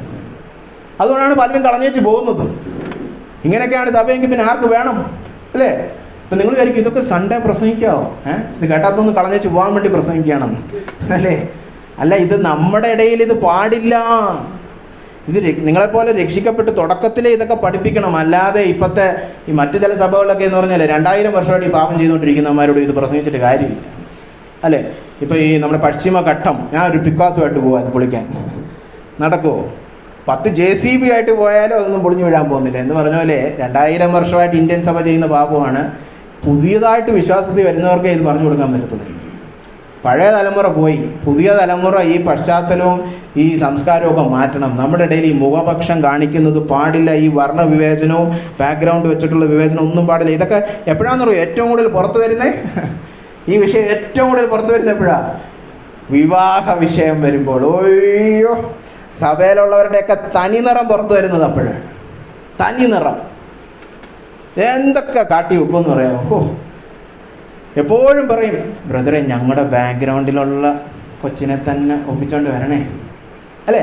എത്ര കുടുംബങ്ങളെ നിങ്ങൾക്കറിയാം, അവരുടെ ജാതി പശ്ചാത്തലത്തിൽ നിന്ന് വ്യത്യസ്തമായ മരുമക്കളുള്ള കുടുംബങ്ങൾ. അത് അറിയാൻ പ്രയാസമായിരിക്കും, പക്ഷേ എനിക്കറിയാം നമ്മുടെയൊക്കെ സഭകളിൽ വളരെ എന്ന് പറഞ്ഞാൽ 1% പോലും ഇല്ല. എല്ലാം അവരുടെ തന്നെ പശ്ചാത്തലം നോക്കി കല്യാണം നടത്തും. എന്നിട്ട് പറയുന്നത്, അത് ബ്രദറെ പ്രായോഗിക തലത്തിൽ പൊരുത്തം നോക്കണ്ടായോ? അപ്പൊ പൊരുത്തം ആത്മീയതയിലല്ല, വാലിലാണ് പൊരുത്തം. പിന്നെ നിങ്ങളും ഈ രക്ഷിക്കപ്പെടാത്ത അവിശ്വാസിയും തമ്മിൽ എന്ത് വ്യത്യാസം, അല്ലേ? നമ്മുടെ പൊരുത്തം കർത്താവിൽ നമ്മൾ ആത്മീയരാണെന്നുള്ളതല്ലെങ്കിൽ പിന്നെന്തോന്ന് നിങ്ങളുടെ പശ്ചാത്തലം, ഞങ്ങളുടെ പശ്ചാത്തലം, ഞങ്ങളുടെ കുടുംബം, നിങ്ങളുടെ കുടുംബം, നിങ്ങളും പിന്നെ ഈ അപ്പുറത്ത് കിടക്കുന്നവരും തമ്മിൽ, നിങ്ങൾ ജാതീയർ എന്ന് പറഞ്ഞ് കുറ്റപ്പെടുത്തുന്നവരും തമ്മിൽ എന്ത് വ്യത്യാസം? ഒരു വ്യത്യാസവും ഇല്ല, അല്ലേ? ഒരു വ്യത്യാസവും ഇല്ല. പറയാനാണെങ്കിൽ ഒരുപാടുണ്ട്, ഞാൻ കാടി കയറി പോകും അവസാനം. ചില സമയത്തൊക്കെ ഞാനിത് ചില സഭകളിൽ പോയി പ്രസംഗിച്ചിട്ടുണ്ട്. ഈ ഭയങ്കര ഹാലലൂയൊക്കെ പറയുന്ന സഭകളുണ്ട്. എന്ത് പറഞ്ഞാലും ഹാലലൂയ. യൂദാസ് യേശുവിനെ തള്ളി പറഞ്ഞു ഹാലലൂയ എന്ന് പറയുന്ന ചില സഭകളുണ്ടല്ലോ. അതായത് എന്ത് പറഞ്ഞാലും, രാവിലെ മനോരമ വായിച്ചു ഹാലലൂയ എന്ന് പറയുന്ന സഭകളുണ്ട്. ഇത് പറയുമ്പോഴത്തേക്ക് മരണ വീടായി, ചത്ത പോലെ. ആദ്യമായിട്ട് ആ സഭയിലൊരു സ്വസ്ഥതയൊക്കെ സംഭവിച്ച കാര്യമാണ്. അപ്പോൾ ചിലർ ചിന്തിക്കും, യവനേതോ പിന്നോക്ക ബാക്ക്ഗ്രൗണ്ടിൽ നിന്ന് വരുന്നത് കൊണ്ട് അവൻ്റെ എല്ലാ ദേഷ്യവും കൂടെ വെച്ച് തീർക്കുക. അതും കൂടെ ഞാനൊന്ന് പറഞ്ഞുകൊള്ളട്ടെ, ഞാൻ പോകുന്ന മിക്കവാറും ഈ സഭയിലും എനിക്ക് തോന്നുന്നു എല്ലാ സഭയിലും എൻ്റെ പശ്ചാത്തലം എടുത്തു നോക്കുകയാണെങ്കിൽ ലോകപരമായി എല്ലാവരെക്കാളും കൂടിയ പശ്ചാത്തലത്തിൽ നിന്ന് ഞാൻ വരുന്നത്. എൻ്റെ ജാതി ബാക്ക്ഗ്രൗണ്ടൊന്നും ഞാൻ വിളിച്ച് പറയാറില്ല, പക്ഷെ എല്ലാത്തിൻ്റെയും മേളിലുള്ള കുടുംബ പശ്ചാത്തലത്തിൽ നിന്ന് ഇറങ്ങി വരുന്ന ഞാൻ തന്നെയാണ് പറയുന്നത്. എനിക്കങ്ങനെ വ്യക്തിപരമായിട്ട് ആരോടും ഒരു ദേഷ്യവും തീർക്കാൻ വേണ്ടിയിട്ടല്ല ഞാനിത് പറയുന്നത്. ഞാൻ പിന്നെ അതെല്ലാം കളഞ്ഞേച്ച് വന്നവനും കൂടാണ്, അല്ലാതെ അതും ഇപ്പോൾ കെട്ടിപ്പിടിച്ചുകൊണ്ടിരിക്കുന്നില്ല. ഞാനും എൻ്റെ സഹോദരൻ രണ്ടുപേരും അത് കളഞ്ഞിട്ട് ഇറങ്ങി വന്നതാണ്. അതുകൊണ്ട് തന്നെ ഞങ്ങൾക്കൊന്നും കിട്ടാത്തത് ഞങ്ങൾക്ക് എന്താ പറയുക, ഈ കൊതി കൊണ്ട് പറയാമെന്ന് പറയും, അല്ലേ? ഞങ്ങൾ അങ്ങനെ ഒരു കൊതിയില്ല. ഞാനും എൻ്റെ സഹോദരനും കടന്നു വരുന്നത് നല്ല കൂടിയ സവർണ, നമ്മുടെ മലയാളം ഭാഷ പറഞ്ഞ സവർണ പശ്ചാത്തലത്തിലും അതിൻ്റെ എല്ലാ പ്രത്യേക ആനുകൂല്യങ്ങളും അനുഭവിച്ചിട്ട് തന്നെയായി വന്നിരിക്കുന്നത്. അതിൻ്റെ ഒന്നും കിട്ടാത്തതിൻ്റെ എന്താ പറയുക, ഈ എന്താ പറയുക പിണക്കം പറഞ്ഞു തീർക്കുകയല്ല. ഇത് നമ്മുടെ സഭകളിൽ പാടില്ല. ഇതെത്ര ലജ്ജാകരമാണ്. ഇതൊക്കെ പ്രസംഗിക്കേണ്ടി വരുന്നല്ലോ എന്നുള്ളതാണ്. നമ്മുടെ ഇടയിൽ ഇപ്പോഴും ഇതെല്ലാം പ്രാബല്യമായി നടക്കുകയാണ്. വിവാഹ വിഷയം വരുമ്പോൾ എല്ലാം പൊട്ടി മുളച്ചിറങ്ങി വരും. നമ്മുടെ തന്നെ ഈ നിങ്ങൾക്ക് എത്ര പേർക്ക് ഈ സഭാചരിത്രം അറിയാവുന്നവരുണ്ട്? കേരളത്തിലെ സഭാചരിത്രം, പ്രത്യേകിച്ച് ഇന്ത്യയുടെ സഭാചരിത്രം പഠിച്ചാൽ ഇതാണ് ഒരു വലിയ വിഷയം. അതൊന്നും ആരും സത്യസന്ധമായിട്ട് എടുത്തു പറയാറുമില്ല, അല്ലേ? ഈ ബ്രിട്ടീഷുകാർ മിഷണറിമാർ ഇന്ത്യ വന്നപ്പോൾ അവർ സഭയൊക്കെ സ്ഥാപിച്ചു കഴിഞ്ഞപ്പോൾ അവർ അഭിമുഖീകരിച്ച ഏറ്റവും വലിയൊരു വിഷയം ഇതായിരുന്നു. അതായത് സുറിയാനി രക്ഷിക്കപ്പെടും, താഴെ കിടക്കുന്നവനും രക്ഷിക്കപ്പെടും, ഇവർ ഒരു സഭയാകുന്നില്ലല്ലോ, പിന്നെ 2 സഭകൾ ഇവർക്ക് വേണ്ടി സ്ഥാപിച്ചു, അല്ലേ? ആംഗ്ലിക്കൻ മിഷണറിമാരുടെ ചരിത്രത്തിലുണ്ട് അങ്ങനെ. സിറ്റിക്കകത്ത് സുറിയാനികൾക്കായിട്ടൊരു സഭ, പിന്നെ പുറംജാതികൾക്കായിട്ട് ഔട്ട്റീച്ച് ചർച്ചസ് എന്നും പറഞ്ഞ് വേറെ സഭ, അല്ലേ? അവരും ഇവരും കൂടെ ചേരത്തില്ല. പെന്തക്കോസ്ത് ചരിത്രം എടുത്താലോ അവിടെയും വലിയ വ്യത്യാസമൊന്നുമില്ല, അല്ലേ? പെന്തക്കോസ്ത് മിഷൻ ചരിത്രത്തിൽ ഏറ്റവും വലിയ സ്ഥാനം വഹിക്കുന്നത് കുക്ക് സാഹിബ് എന്ന് പറഞ്ഞൊരു സാഹിബാണ് ഇവിടെ വന്ന് പെന്തക്കോസ്ത് പ്രസ്ഥാനം തുടങ്ങിയത്. കുക്ക് സാഹിബിന് ഈ ഒരു വിവേചനം ഇല്ലായിരുന്നു. പുള്ളി ആരുടെയും വീട്ടിൽ പോവും, ഏത് കുടിലും പോവും, ആരുടെയും കൂടെ ഇരുന്ന് ഭക്ഷണം കഴിക്കും. പുള്ളിക്ക് ഒരു വർണ്ണ വിവേചനമൊന്നുമില്ല, പുള്ളി ഒരു ജാതിയിലും പെട്ട ആളല്ല, അല്ലേ? അത് കഴിഞ്ഞപ്പോൾ കുറച്ച് സുറിയാനി ചേട്ടന്മാർ രക്ഷിക്കപ്പെട്ടു, നമ്മുടെ IPC സഭയുടെയൊക്കെ സ്ഥാപകന്മാരൊക്കെ. അവർ ചേർന്ന് എന്തോ തുടങ്ങിയെന്നറിയാമോ? നിങ്ങൾക്ക് എത്ര പേർക്ക് അറിയാം? സുറിയാനി പെന്തക്കോസ്ത് സഭ എന്ന് പറഞ്ഞൊരു സഭ തുടങ്ങി. അതായത് നല്ല നിറമുള്ള നസ്രാണി അച്ചായന്മാർ മാത്രം വന്നാൽ മതി, കറുത്ത നിറമുള്ള താഴേക്കടയിലുള്ള പിന്നോക്ക ജാതികളൊന്നും വരണ്ട എന്നും പറഞ്ഞു. അവർ പറഞ്ഞു ആ സഭയുടെ പേരാണ് മലങ്കര പെന്തക്കോസ്ത് സഭ. അവർ കുക്ക് സാഹിബിനെ പോലും സ്വാധീനിച്ച് പുള്ളിയെ കൊണ്ട് AG ബന്ധമൊക്കെ വെട്ടിച്ച് കൂടെ ചേർത്ത് കുറച്ച് കഴിഞ്ഞാൽ പുള്ളിയെ തള്ളി തീർക്കണം. അങ്ങനെ ചതിയും വെറിയും വെട്ടിപ്പും ഒക്കെ നടത്തി തന്നെയാണ് ഈ സഭകളൊക്കെ വളർന്നു വന്നിട്ടുള്ളത്. ഇതൊക്കെ വെട്ടിത്തുറന്ന് നമ്മളെ പെന്തക്കോസ്ത് സഭാ ചരിത്രം എന്ന് പറഞ്ഞൊരു പുസ്തകമുണ്ട്, സാജു മാത്യു അങ്കിളിൻ്റെ, എടുത്ത് വായിക്കണം. അതിനകത്ത് ഒരു കോളം തന്നെ ഇതിനെക്കുറിച്ചുണ്ട്, പെന്തക്കോസ്ത് പ്രസ്ഥാനവും ജാതി വിവേചനവും. എന്നിട്ട് പുള്ളി അവിടെ എഴുതി വെച്ചിട്ടുണ്ട്, ഈ വിഷയം ഇന്നേ വരെ കേരള പെന്തക്കോസ്ത് സമൂഹം നേരെ ചൊവ്വേ കൈകാര്യം ചെയ്തിട്ടില്ല. എനിക്കറിയാം, ഞാൻ പെന്തക്കോസ്തിലെ പാസ്റ്റർമാരോട് സംസാരിക്കുമ്പോൾ എനിക്കറിയാം, ഇപ്പോഴും അവിടെ എല്ലാം വേർപാടായി രക്ഷിക്കപ്പെട്ടു, സ്വർണ്ണ ഊരി, അന്യഭാഷ പ്രാപിച്ചു, എല്ലാം പ്രാപിച്ചാലും കല്യാണം വരുമ്പോൾ ഏതാ ജാതി? അല്ലാതെ സുറിയാനി പിന്നോക്കം നിൽക്കുന്ന സമുദായക്കാരനെ ഒന്നും കെട്ടാറില്ല. നമ്മൾ ചുമ്മാ കുറെ ബഹളമൊക്കെ വെച്ച് പാട്ടൊക്കെ പാടി യേശു അതാണ് യേശു ഇതാണെന്നൊക്കെ പറയുന്നുണ്ടെങ്കിലും കാര്യത്തോടടുക്കുമ്പോൾ വേറെ എല്ലാ ജാതിക്കാരെയും പോലെ തന്നെയാണ്. അതുകൊണ്ടാണ് ഈ കഴിഞ്ഞ ദിവസം ഒരു നിരീശ്വരവാദി, കേരളത്തിലെ കത്തിജ്വലിക്കുന്ന ഒരു യൗവനക്കാരനുണ്ട്, ഒരു നിരീശ്വരവാദി. പുള്ളി പറഞ്ഞു, ഈ സുവിശേഷീകരണം കൊണ്ട് ഇന്ത്യയുടെ ഈ ജാതി വ്യവസ്ഥ തൊലയാൻ പോകുന്നില്ല. ഇന്ത്യയിലെ കാസ്റ്റ് സിസ്റ്റം മാറ്റുവാൻ സുവിശേഷീകരണത്തിന് കഴിയത്തില്ല. കാരണം സഭകളെ നോക്കിയാൽ മതി, അവിടെ ഈ വർണ്ണ വിവേചനം നല്ല ശക്തമായിട്ട് തുടരുന്നുണ്ടെന്ന്. അത് നിരീശ്വരവാദിയാണ് പറഞ്ഞ് സുവിശേഷത്തെ കളിയാക്കുന്നത്. നമ്മളിവിടെ ജാടയും കാണിച്ച് ബോളും വെച്ചുകൊണ്ട് പോയി. ഇതെല്ലാം കൊണ്ടാണ് യാക്കോബ് ഇവിടെ എഴുതി വെച്ചിരിക്കുന്നത്, മുഖപക്ഷം. കർത്താവായ യേശുക്രിസ്തുവിൽ ഒന്നായ ശരീരത്തെ ലോകത്തിന്റെ മാനദണ്ഡങ്ങൾ വെച്ച് വിവേചിക്കുന്നത് പാപമാണ്. ഇതിവിടുത്തെ പാസ്റ്റർമാരോട് ആദ്യം പ്രസംഗിക്കണം.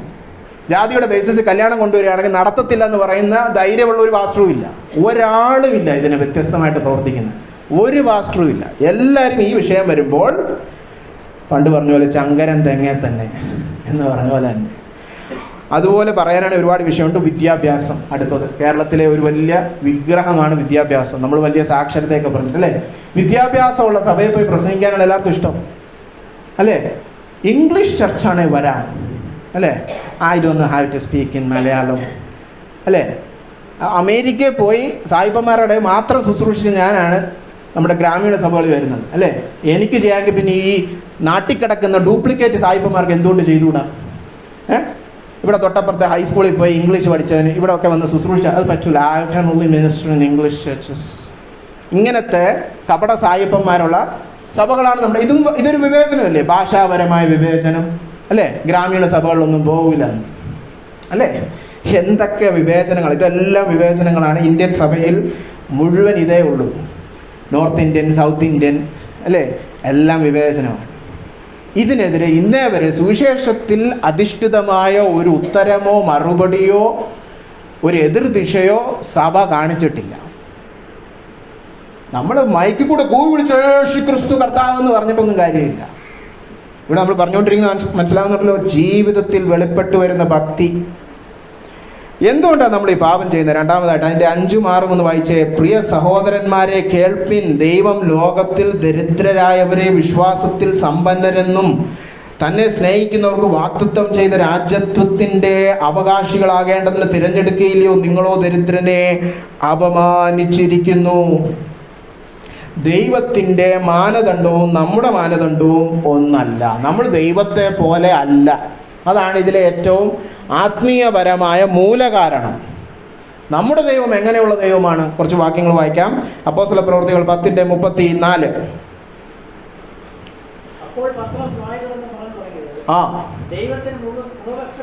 കൊർന്നേലിയോസിന്റെ ഭവനത്തിൽ ജാതികളുടെ, അതായത് യഹൂദന്മാരല്ലാത്തവരുടെ വീട്ടിൽ ആദ്യമായിട്ട് സുവിശേഷീകരണത്തിന് കടന്നു ചെന്നപ്പോൾ പത്രോസിന് വെളിവുണ്ടായപ്പോൾ പത്രോസ് പറഞ്ഞതാണ്, ദൈവം ഒരു മുഖപക്ഷവും കാണിക്കുന്നില്ല. യഹൂദനാണോ യഹൂദനല്ലേന്നൊന്നും ദൈവത്തിൻ്റെ ഒരു വിഷയമല്ലെന്നുള്ളത് വലിയ വെളിപ്പാട് പോലെ പത്രോസിന് ലഭിച്ചിരിക്കുന്നു. റോമാലേഖനം 2:9-11. ആ ആ ആ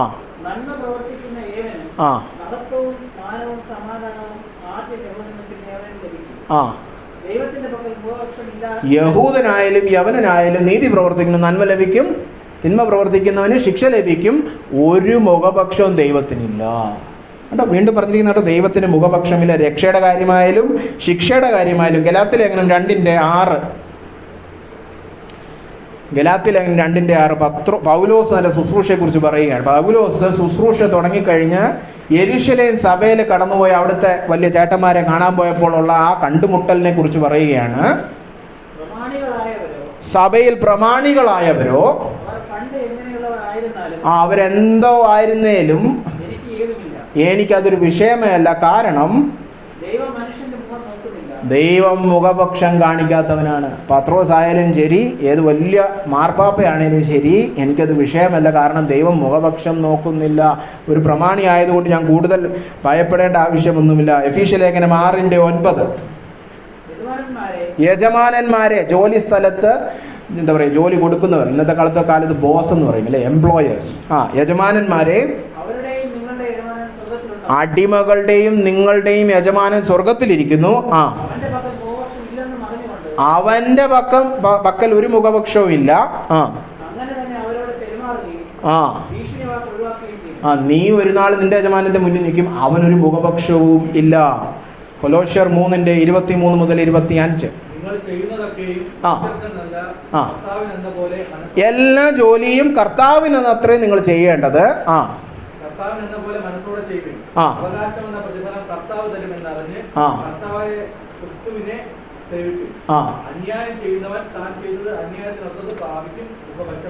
അന്യായം ചെയ്താൽ അതിനൊത്തവണ്ണമുള്ള പ്രതിഫലം പ്രാപിക്കും. ദൈവത്തിനൊരു മുഖപക്ഷവുമില്ല. എത്ര പ്രാവശ്യമായല്ലേ? 1 പത്രോസ് 1:17. നമ്മൾ ബുധനാഴ്ച വായിച്ചതാണ് ഈ വാക്യം. 1 പത്രോസ് 1:17.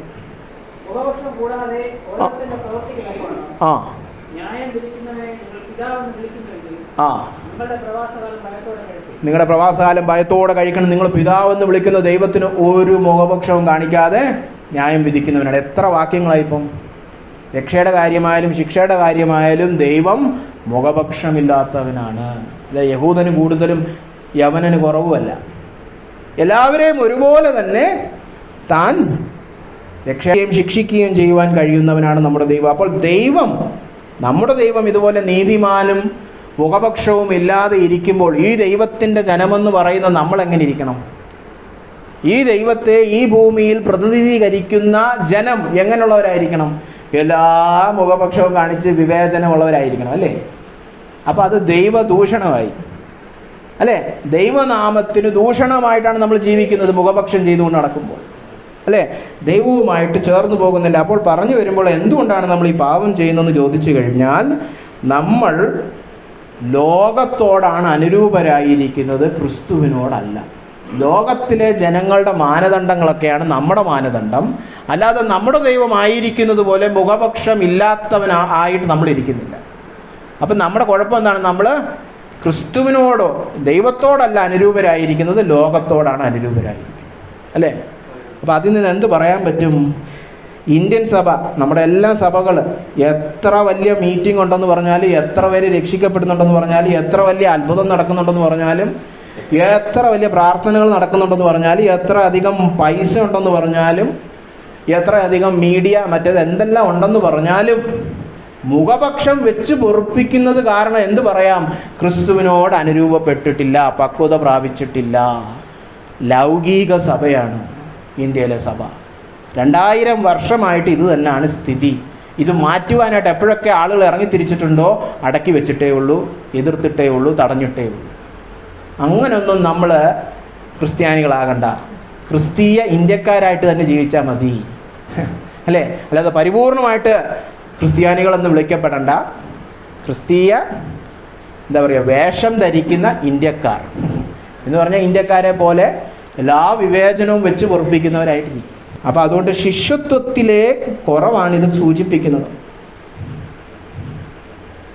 വളരെ വേഗത്തിൽ നമ്മുടെ സമയം ഏതാണ്ട് തീർന്നു. എങ്ങനെ ഈ പാപം അതിജീവിക്കുവാൻ കഴിയും? അതാണ് 1-ാമത്തെ വാക്യം.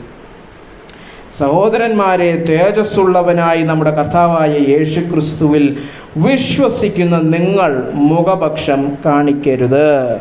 നിങ്ങൾ വായിച്ചത് കേട്ടോ? മുഖപക്ഷവും തേജോമയനായ യേശുക്രിസ്തുവിലുള്ള വിശ്വാസവും ചേർന്ന് പോകത്തില്ല. അവിടെയാണ് ഉത്തരം കിടക്കുന്നത്.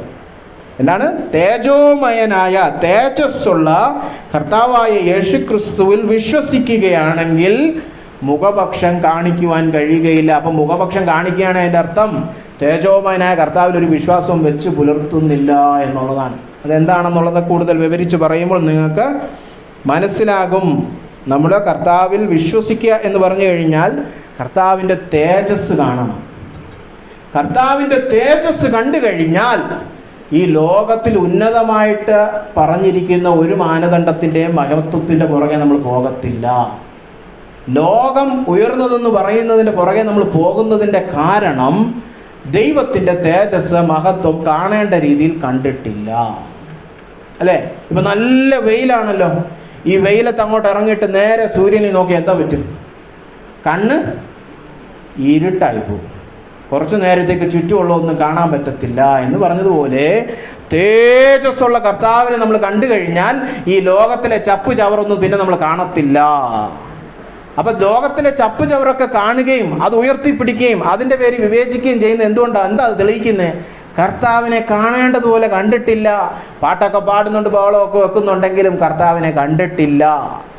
ഈ വിവേചനപരമായ മുഖപക്ഷം വെച്ച് പുലർത്തുന്ന എല്ലാ വ്യക്തികളും മനസ്സിലാക്കേണ്ട ഒരു കാര്യം, നിങ്ങൾ ഒരു കാശിനും കൊള്ളാത്ത വിശ്വാസികളാണ്. നിങ്ങൾ തേജസ് ഒന്നും കണ്ടിട്ടില്ല.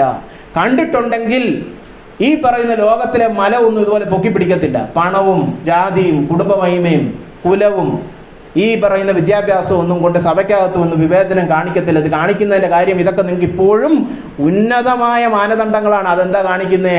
തേജസ് കണ്ടിട്ടില്ല. യേശുക്രിസ്തുവിന്റെ തേജസ് കണ്ടാൽ സ്വമേധ ഉളവാകുന്ന ഒരു പ്രതികരണമാണ്, ലോകത്തിലെ മാനദണ്ഡങ്ങളുടെ മഹത്വം ഒന്നും ഞാൻ ഇനി കാണുന്നില്ല, അതിനൊന്നും ഒരു മഹത്വം ഇല്ല, സൂര്യനെ നോക്കിയാൽ എൻ്റെ കണ്ണ് കറക്കുന്നത് പോലെ തന്നെയാണത്. അപ്പോൾ കാണണം, കർത്താവിനെ കാണണം, കാണേണ്ട പോലെ കാണണം. നമ്മൾ വിശ്വസിക്കുമ്പോൾ പോലും അതെന്നാണ് സംഭവിക്കുന്നത്. 1 കൊരിന്ത്യർ 1-ാം 22 മുതൽ 24 വിശ്വാസത്തിലേക്ക് കടന്നു വരിക എന്ന് പറയുന്നത് തന്നെ അപ്പോസ്തലന്മാരുടെ ഭാഷയിൽ യേശുക്രിസ്തുവിന്റെ മഹത്വം കാണുക എന്ന് തന്നെയാണ്. അല്ലാതെ യേശുക്രിസ്തുവിന്റെ മഹത്വം കാണാതെ വിശ്വസിക്കാനൊന്നും പറ്റത്തില്ല. ഇന്ന് ആ വിശ്വാസമൊക്കെ പ്രസംഗിക്കുന്നുണ്ട്. പക്ഷെ യേശുക്രിസ്തുവിന്റെ മഹത്വം കാണേണ്ട പോലെ കണ്ടാലേ വിശ്വാസത്തിലേക്ക് കടന്നു വരാൻ കഴിയുകയുള്ളൂ. 1 കൊരിന്ത്യർ 1-22 മുതൽ 24 വരെയുള്ള വാക്യങ്ങൾ. യഹൂദന്മാർ അടയാളം ആവശ്യപ്പെടുന്നു, യവനന്മാർ ബുദ്ധി ജ്ഞാനം അന്വേഷിക്കുന്നു. ഞങ്ങളോ ക്രൂശിക്കപ്പെട്ട ക്രിസ്തു സുവിശേഷം പ്രസംഗിക്കുന്നു. ഈ അത്ഭുതം അന്വേഷിക്കുന്ന യഹൂദന്മാർക്ക് ഇത് ഇടർച്ചക്കല്ലാണ്. വലിയ ബുദ്ധിയും ജ്ഞാനവും തത്വജ്ഞാനവും അന്വേഷിക്കുന്ന യവനന് ഞാൻ ഈ പ്രസംഗിക്കുന്ന സുവിശേഷം പോഷത്വവുമാണ്. പക്ഷേ യഹൂദനോ യവനനോ ആകട്ടെ, ദൈവം വിളിച്ചു വേർതിരിക്കുന്ന ജനത്തിന് ഇതേ സുവിശേഷം എന്താണ്? ദൈവശക്തിയും ദൈവജ്ഞാനവുമാണ്. ക്രൂശിക്കപ്പെട്ട ക്രിസ്തു സാധാരണ ഒരു മനുഷ്യന് ബോഷത്വവും തടങ്കൽ പാറയും ഇടർച്ച കല്ലും ഒക്കെയാണ്. വിളിക്കപ്പെട്ട ദൈവജനത്തിന് അതേ ക്രൂശിക്കപ്പെട്ട യേശുവിനെ കുറിച്ചുള്ള സുവിശേഷം എന്തായി? ദൈവശക്തിയും ദൈവജ്ഞാനവുമായി കർത്താവിന്റെ മഹത്വം കണ്ടു. അതുവരെ കർത്താവിനെ പുച്ഛമായിരുന്നു എന്തോന്ന് യേശു എന്നൊക്കെ പറഞ്ഞു. സുവിശേഷീകരണം നടന്നപ്പോൾ, ദൈവം ഉള്ളിൽ പ്രവർത്തിച്ചപ്പോൾ, കണ്ണു തുറന്നപ്പോൾ കണ്ടു മഹത്വത്തിന്റെ പ്രഭുവാണ് യേശു ക്രിസ്തു. കണ്ടോ?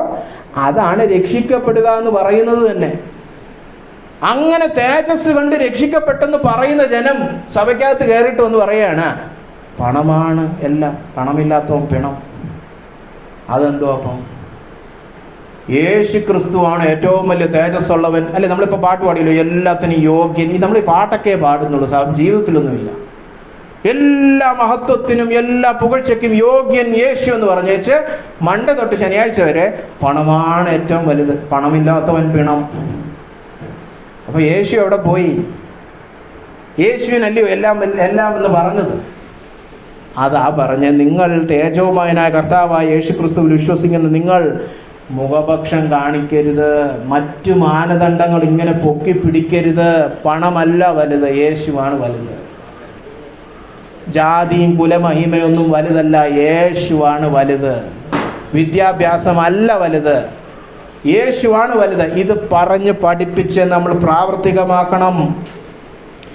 യേശു ക്രിസ്തു എന്താ പണത്തെക്കുറിച്ച് പറഞ്ഞത്? മനുഷ്യരുടെ ഇടയിൽ ഉന്നതമായത് ദൈവത്തിന്റെ കണ്ണിൽ അറപ്പുളവാക്കുന്നത്. അപ്പോൾ യേശു ക്രിസ്തുവിന്റെ മഹത്വം കണ്ടു കഴിഞ്ഞാൽ അതിനെ ഏറ്റവും ഉന്നതമായിട്ട് നമ്മൾ എണ്ണുകയാണെങ്കിൽ പണത്തിന്റെ മഹത്വത്തെ നമ്മൾ ഉയർത്തിപ്പിടിക്കുമോ? ഇല്ല. അതുപോലെ തന്നെ ജാതി, മറ്റ് കാര്യങ്ങളെല്ലാം നമുക്ക് പറയാം. യേശു ക്രിസ്തുവിന്റെ മഹത്വം നമുക്ക് ഏറ്റവും ഉന്നതമായതാണെങ്കിൽ നമ്മൾ മറ്റ് മാനദണ്ഡങ്ങളെ ഒന്നും അത്ര വിലയേറിയതായിട്ട് എണ്ണത്തില്ല. അതൊന്നും സഭയ്ക്കകത്ത് കൊണ്ടുവന്ന് വിവേചിക്കാൻ ഉപയോഗിക്കത്തില്ല. അപ്പൊ സഭയ്ക്കകത്തെ വിവേചനം സൂചിപ്പിക്കുന്നത് യേശു അല്ല ഏറ്റവും മഹത്വമുള്ളത് നമ്മുടെ കണ്ണിൽ. നമ്മൾ ലോകക്കാരെ പോലെ അവരുടെ വലിയ കാര്യങ്ങളാണ് നമുക്കും ഉന്നതമായത്, പണവും ഈ പറഞ്ഞ കാര്യങ്ങളെല്ലാം. അതുകൊണ്ടാണ് യാക്കോബ് ഇവിടെ പറയുന്നത് ഇത് പാപമാണ് പ്രിയപ്പെട്ടവരെ, അല്ലേ? നമ്മൾ നേരത്തെ വായിച്ചതുപോലെ ദൈവത്തെ പരമോന്നതമായിട്ട് സ്നേഹിക്കുന്നവനാണ് ഭാഗ്യവാൻ, പരീക്ഷ സഹിക്കുന്ന ഭാഗ്യവാൻ. അങ്ങനെ പണത്തെക്കാളും ജാതിയെക്കാളും കുടുംബത്തെക്കാളും വിദ്യാഭ്യാസത്തെക്കാളും മറ്റെല്ലാത്തിനേക്കാളും ദൈവത്തെ നമ്മൾ സ്നേഹിക്കണം, യേശുവിനെ സ്നേഹിക്കണം. എങ്കിലേ ഈ മുഖപക്ഷം എന്ന പാപം നമ്മുടെ ഇടയിൽ നിന്ന് പോകത്തുള്ളൂ. എൻ്റെ കണ്ണിൽ മഹത്വം യേശു മാത്രം എന്ന് പറയാൻ പറ്റണം. അങ്ങനെ യേശുവിനെ സ്നേഹിക്കണം, അല്ലാതെ പണത്തെയും മറ്റതിനൊന്നും നമ്മൾ സ്നേഹിക്കാൻ പാടില്ല. അപ്പോൾ ഒരു ചോദ്യമുള്ളത്, ഇങ്ങനെ തേജസ് കണ്ടാൽ എൻ്റെ ഉള്ളത്തിൽ നീ പാപം പോകുമെങ്കിൽ എങ്ങനെ തേജസ് കാണാൻ പറ്റും? അല്ലേ? ആ കാര്യം, രണ്ട് കാര്യം കൂടെ പറഞ്ഞ് ഞാൻ അവസാനിപ്പിക്കാൻ ആഗ്രഹിക്കുന്നു. ഒന്നാമത് ഇവിടെ തന്നെ പറഞ്ഞിട്ടുണ്ട്, യേശു ക്രിസ്തുവിൽ വിശ്വസിക്കുന്ന നിങ്ങൾ വിശ്വസിക്കണം, അല്ലേ? യോഹന്നാൻ 11:40 കർത്താവ് എന്താ പറഞ്ഞ? വിശ്വസിച്ചാൽ നിങ്ങൾ ദൈവത്തിന്റെ മഹത്വം കാണും. അപ്പൊ വിശ്വസിച്ചാലേ ഈ മഹത്വം, ഈ തേജസ് കാണാൻ പറ്റത്തുള്ളൂ. അല്ലാതെ പുറത്തിറങ്ങി സൂര്യനെ നമുക്ക് നഗ്ന നേത്രങ്ങൾ കൊണ്ട് കാണുന്നത് പോലെ കാണുവാൻ കഴിയുകയില്ല. രണ്ടാമതായിട്ട് നമുക്ക് ഈ തേജസ് കാണണമെങ്കിൽ പരിശുദ്ധാത്മാവിന്റെ സഹായം വേണം. പരിശുദ്ധാത്മാവാണ് വചനത്തിലൂടെ യേശു ക്രിസ്തുവിന്റെ തേജസ് നമുക്ക് വെളിപ്പെടുത്തി തരുന്നത്. 2 കൊരിന്ത്യർ 3:15-18 വരെയുള്ള വാക്യങ്ങൾ. 2 കൊരിന്ത്യർ 3:15-18. മോശയുടെ പുസ്തകം, തിരുവെഴുത്തുകൾ വായിക്കുമ്പോൾ കണ്ണിനെ മൂടുന്ന ഒരു മൂടുപടം ആത്മീയ അർത്ഥത്തിൽ യഹൂദന്മാരുടെ കണ്ണിലുണ്ടെന്ന് പൗലോസ് പറയുകയാണ്. അതുകൊണ്ടാണ് അവരത് വായിച്ചിട്ടും രക്ഷിക്കപ്പെടാത്തത്. തിരുവെഴുത്തുകൾ വായിക്കുമ്പോൾ ഒരു മൂടുപടം കിടക്കുന്നു. കർത്താവിലേക്ക് തിരിഞ്ഞാലേ ആ മൂടുപടം നീങ്ങിപ്പോകത്തുള്ളൂ. വിശ്വസിച്ച് കർത്താവിലേക്ക് വരണം. ആത്മാവായ പരിശുദ്ധാത്മാവാണ് ഈ പറയുന്ന കർത്താവ്. കർത്താവിന്റെ ആത്മാവുള്ളിടത്ത് സ്വാതന്ത്ര്യമുണ്ട്. ഇത് പലപ്പോഴും ഈ ആരാധനയൊക്കെ തുടങ്ങുമ്പോൾ പലരും പറയാറുണ്ട്, അല്ലേ? കർത്താവിന്റെ ആത്മാവുള്ള സ്വാതന്ത്ര്യമുണ്ട്, നിങ്ങൾക്ക് നൃത്തം ചെയ്യാനുള്ള സ്വാതന്ത്ര്യമുണ്ടെന്ന്. ഇത് അതല്ല ഇവിടെ പറയുന്നത്. നൃത്തം ചെയ്യുന്നതിനും തുള്ളിച്ചാടുന്നതിനെ കുറിച്ചല്ല. എന്തിൽ നിന്നുള്ള സ്വാതന്ത്ര്യം? മൂടുപടം നീങ്ങി യേശുക്രിസ്തുവിന്റെ തേജസ് ഈ പുസ്തകത്തിൽ കാണാൻ കഴിയാതെ എൻ്റെ കണ്ണിനെ കുരുടാക്കുന്ന മൂടുപടം നീക്കി എനിക്ക് സ്വാതന്ത്ര്യം വരുത്തുന്നത് ആരാണ്? കർത്താവിൻ്റെ ആത്മാവ്. കർത്താവിൻ്റെ ആത്മാവ് ഉള്ളിടത്ത് സ്വാതന്ത്ര്യമുണ്ട്. എന്നിട്ട് എന്താ സംഭവിക്കുന്നത്? മൂടുപടം നീങ്ങിയ മുഖത്ത് കണ്ണാടി പോലെ പ്രതിബിംബിക്കുന്നവരായി. അവിടെ ആ വാക്കിന് രണ്ടർത്ഥമുണ്ട്. കാണുന്നവരുന്നുമുണ്ട്, പ്രതിബിംബിക്കുന്നു. രണ്ടും അവിടെ അടങ്ങിയിട്ടുള്ളതാണ്. നമ്മൾ ഈ പുസ്തകം ധ്യാനിക്കുമ്പോൾ പരിശുദ്ധാത്മാവ് നമുക്ക് യേശുക്രിസ്തുവിൻ്റെ തേജസ് വെളിപ്പെടുത്തി തരും.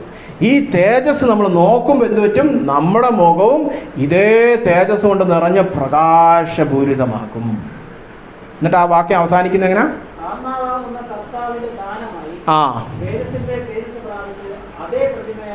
നമ്മൾ രൂപാന്തരപ്പെടുകയാണ്. അവനെ കാണുന്തോറും നമ്മൾ അവനെ പോലായി തീരുകയാണ്, അല്ലേ? മുല്ലപ്പൂമ്പൊടി ഏറ്റുകിടക്കും കല്ലിനുമുണ്ടാം സൗരഭ്യം എന്ന് പറഞ്ഞതുപോലെ നമ്മൾ അവനുമായിട്ട് ഇടപഴകി അവനെ തന്നെ നോക്കി അവനെ പോലെ തന്നെ കണ്ട് പഠിച്ച് അവനെ പോലെ ആയിത്തീരും, അല്ലേ?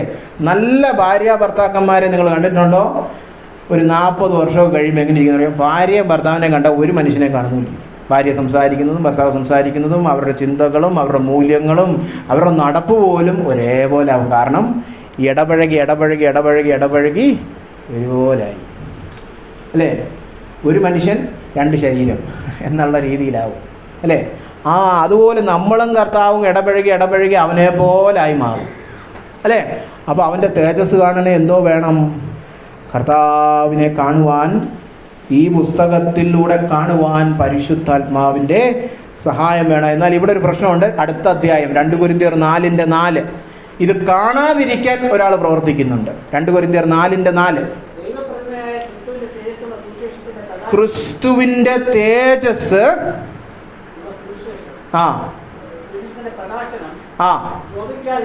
പ്രകാശനം ശോഭിക്കാതെ ഇരിപ്പാൻ ഈ ലോകത്തിന്റെ ദൈവം എന്ന് പറഞ്ഞാൽ പിശാച് അവിശ്വാസമുള്ള എല്ലാ ഹൃദയങ്ങളുടെയും കണ്ണുകൾ കുരുടാക്കുന്നു. കണ്ടോ? അപ്പൊ ഈ തേജസ് കാണാതിരിക്കാൻ കൂടെ ഒരാൾ പ്രവർത്തിക്കുന്നുണ്ട്.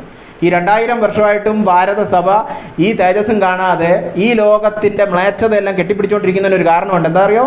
പുറകെ പ്രവർത്തിക്കുന്ന ഒരു ദുഷ്ടനുണ്ട്. അയ്യോ, അങ്ങനെ ജാതിയൊക്കെ കളഞ്ഞു കഴിഞ്ഞാലേ എങ്ങനെ ജീവിക്കാൻ പറ്റും, അല്ലേ? സ്ഥിരം ഇങ്ങനത്തെ വിഷയം പറയുമ്പോൾ ഉയർന്നു വരുന്നൊരു ഉത്തരമാണ്, അയ്യോ പ്രായോതലത്തിൽ ഇതൊക്കെ എങ്ങനെ അനുസരിക്കാൻ പറ്റും ബ്രദറെ? എങ്ങനെ ജീവിക്കാം? ഈ സമൂഹത്തിൽ ജീവിക്കണ്ടായോ? ഇത് പിശാചാണ് ഈ കൊണ്ടുവരുന്നത്. കർത്താവ് പറഞ്ഞ കൽപ്പനയൊന്നും അങ്ങനെ അനുസരിക്കാൻ പറ്റത്തില്ലെന്നേ, നിങ്ങളെ കൊണ്ടൊന്നും പറ്റത്തില്ലെന്നേ, അങ്ങനെ അനുസരിക്കാനൊന്നും പിശാചിൽ പോയല്ലേ നമ്മുടെ ഹവ്വയോട് പറഞ്ഞത്, അല്ലേ? അങ്ങനെയൊന്നും പറ്റത്തില്ല. അങ്ങനെ കർത്താവ് പറഞ്ഞോ? ഇതൊക്കെ എന്തോ അത്രയൊന്നും അനുസരിക്കേണ്ട ആവശ്യമൊന്നുമില്ല. ഇങ്ങനെ പറഞ്ഞ് നമ്മുടെ അനുസരണം കെടുത്തിക്കളയും. പക്ഷെ എന്താ പറ്റുന്നത്? ദൈവവചനം വേണ്ടെന്ന് വെക്കുമ്പോൾ തേജസ് കാണാൻ പറ്റത്തില്ല, അല്ലേ? 6ാമത്തെ വാക്യം കൂടെ വായിച്ചേ. ദൈവം പ്രവർത്തിക്കുന്നുണ്ട് അതിനെതിരെ. സ്തോത്രം. 6ാമത്തെ വാക്യം, ഇരുട്ടിൽ നിന്ന് വെളിച്ചം പ്രകാശിക്കണമെന്ന് കർത്താവ് അരുളി ചെയ്തു. എപ്പോൾ? ഉൽപ്പത്തി 1-ാമത്തെ അധ്യായത്തിൽ സൃഷ്ടിയുടെ വിഷയത്തിൽ കർത്താവ് പറഞ്ഞു, ഇരുട്ടില് വെളിച്ചം കടന്നു വരട്ടെ എന്ന്. അന്ന് പറഞ്ഞതുപോലെ കേട്ടോ കേട്ടോ, യേശുക്രിസ്തുവിന്റെ മുഖത്തുള്ള ദൈവ തേജസ്സിന്റെ പരിജ്ഞാനം വിളങ്ങിക്കേണ്ടതിന് ഞങ്ങളുടെ ഹൃദയങ്ങളിൽ പ്രകാശിച്ചുമിരിക്കുന്നത്. അപ്പോൾ ദൈവം കൽപ്പിക്കും ഈ ദൈവവചനത്തിന്റെ വെളിച്ചം നമ്മുടെ ഹൃദയത്തിലേക്ക് കടന്നു വന്ന് യേശുക്രിസ്തുവിന്റെ മുഖത്തുള്ള ദൈവ തേജസ് നമ്മൾ പ്രാപിക്കട്ടെ. അപ്പോൾ ദുഷ്ടൻ പ്രവർത്തിക്കുന്നുണ്ടെങ്കിലും ദൈവവും പ്രവർത്തിക്കുന്നുണ്ട്. നമ്മൾ വിശ്വസിച്ചാൽ മതി, നമ്മുടെ ജീവിതത്തിൽ ഇത് സംഭവിക്കും. നമ്മുടെ ചുമതല വിശ്വാസം. ദൈവം കൽപ്പിക്കുകയാണെങ്കിൽ അത് സംഭവിക്കുക തന്നെ ചെയ്യും. അപ്പോൾ എങ്ങനെ നമ്മൾ ദൈവത്തിന്റെ തേജസ്, കർത്താവിന്റെ മുഖത്തുള്ള തേജസ് കാണുന്നേ?